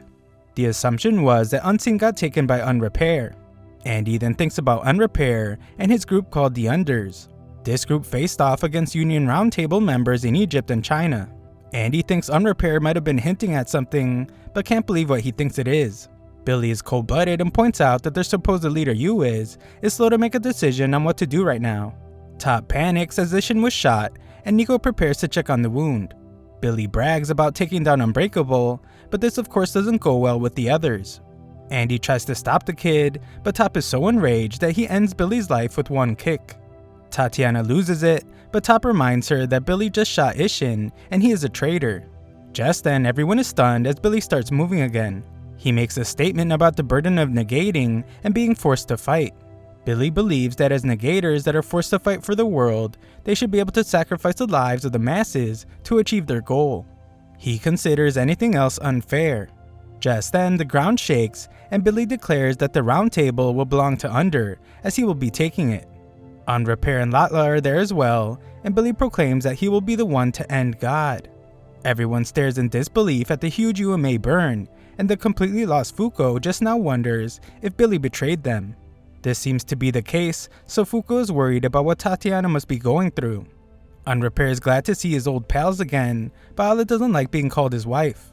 Unrepair can tell that Fuko has lost a bit of weight from training these past few months, and she graciously accepts the compliment. Unrepair crushes her though when he realizes that he was mistaken because he was just too far away to see that she looks the same. Andy has seen enough and declares that Billy must really be part of Under. Tatiana refuses to believe that's really him since none of them know a single thing about the real Billy. Top broke this guy's neck a second ago and he just repaired himself. Billy's ability doesn't work like that since his ability is called Unbelievable. It's limited to guns, but he has a sure hit ability. Whenever Billy shoots in a direction that would never hit its target, the bullet ricochets until it does hit. Tatiana is the only person Billy ever told about his ability, and Chikara freaks out over the giant beast. There is no time to explain, so Andy tells the kid to fall back. Chikara wants to help, but Andy tells him that he can help by not dying. Chikara makes the smart move by running away, but he promises to come back when he has calmed his nerves. Unrepair calls him a scaredy cat, but is glad to see him leave since he was the one that got him last time. Bringing Burn along turned out to be a good idea, and we learn that Billy's actually their boss. Tatiana still can't believe it, but Top is ready to act. He uses his unstoppable ability to bounce off the walls before attacking the traitor. Billy dodges and counters easily though, but it was so fast that Andy can't figure out what's going on. Billy is impressed with Top's unstoppable ability, but points out how the shut-off condition is tricky. Billy's leg is broken from kicking Top's head, and he points out that Top can't stop his ability unless the shape of his body undergoes a dramatic change. This is why Billy had to kick him so hard. The others try to attack Billy, but Shen realizes that his ability isn't working, and he points out how he never liked this guy. The others fail to land an attack, so Andy tries his finger bullet. Billy uses the Injustice ability to stop them, and he marvels at how good the ability is, since it allows one to peer into people's hearts. He can now see all 3 of their visions of justice. Yu is bound to live and lead, Shen is bound to fight powerful foes to become stronger, and Andy is bound to protect. The Injustice ability, however, has negated their visions of justice. Yu realizes that this is her Injustice ability, but has no clue how Billy's able to use it. Billy has Burn swat them away, and he calls Tatiana to his side. He tells her to come with him since he needs her ability. Tatiana remembers the day she was rescued by Billy, and when he refused to end her life like she wanted. Billy declares that he saved her life, so now it's time for her to return the favor. Tatiana then thinks about when she made her promise with Fuko to shake their real hands one day. Billy knows that she wants to have a normal body and prepares to offer her something, but he is shot and we see that it was the very angry Fuko. Fuko explains that she knows one thing very well. When a person has no sense of self-worth and someone saves their life, that savior has a huge influence on the person. What Fuko can't relate to, however, is how sad it must be for that same person to be betrayed by their savior. While Fuko fights for her, we see that Tatiana is weeping uncontrollably.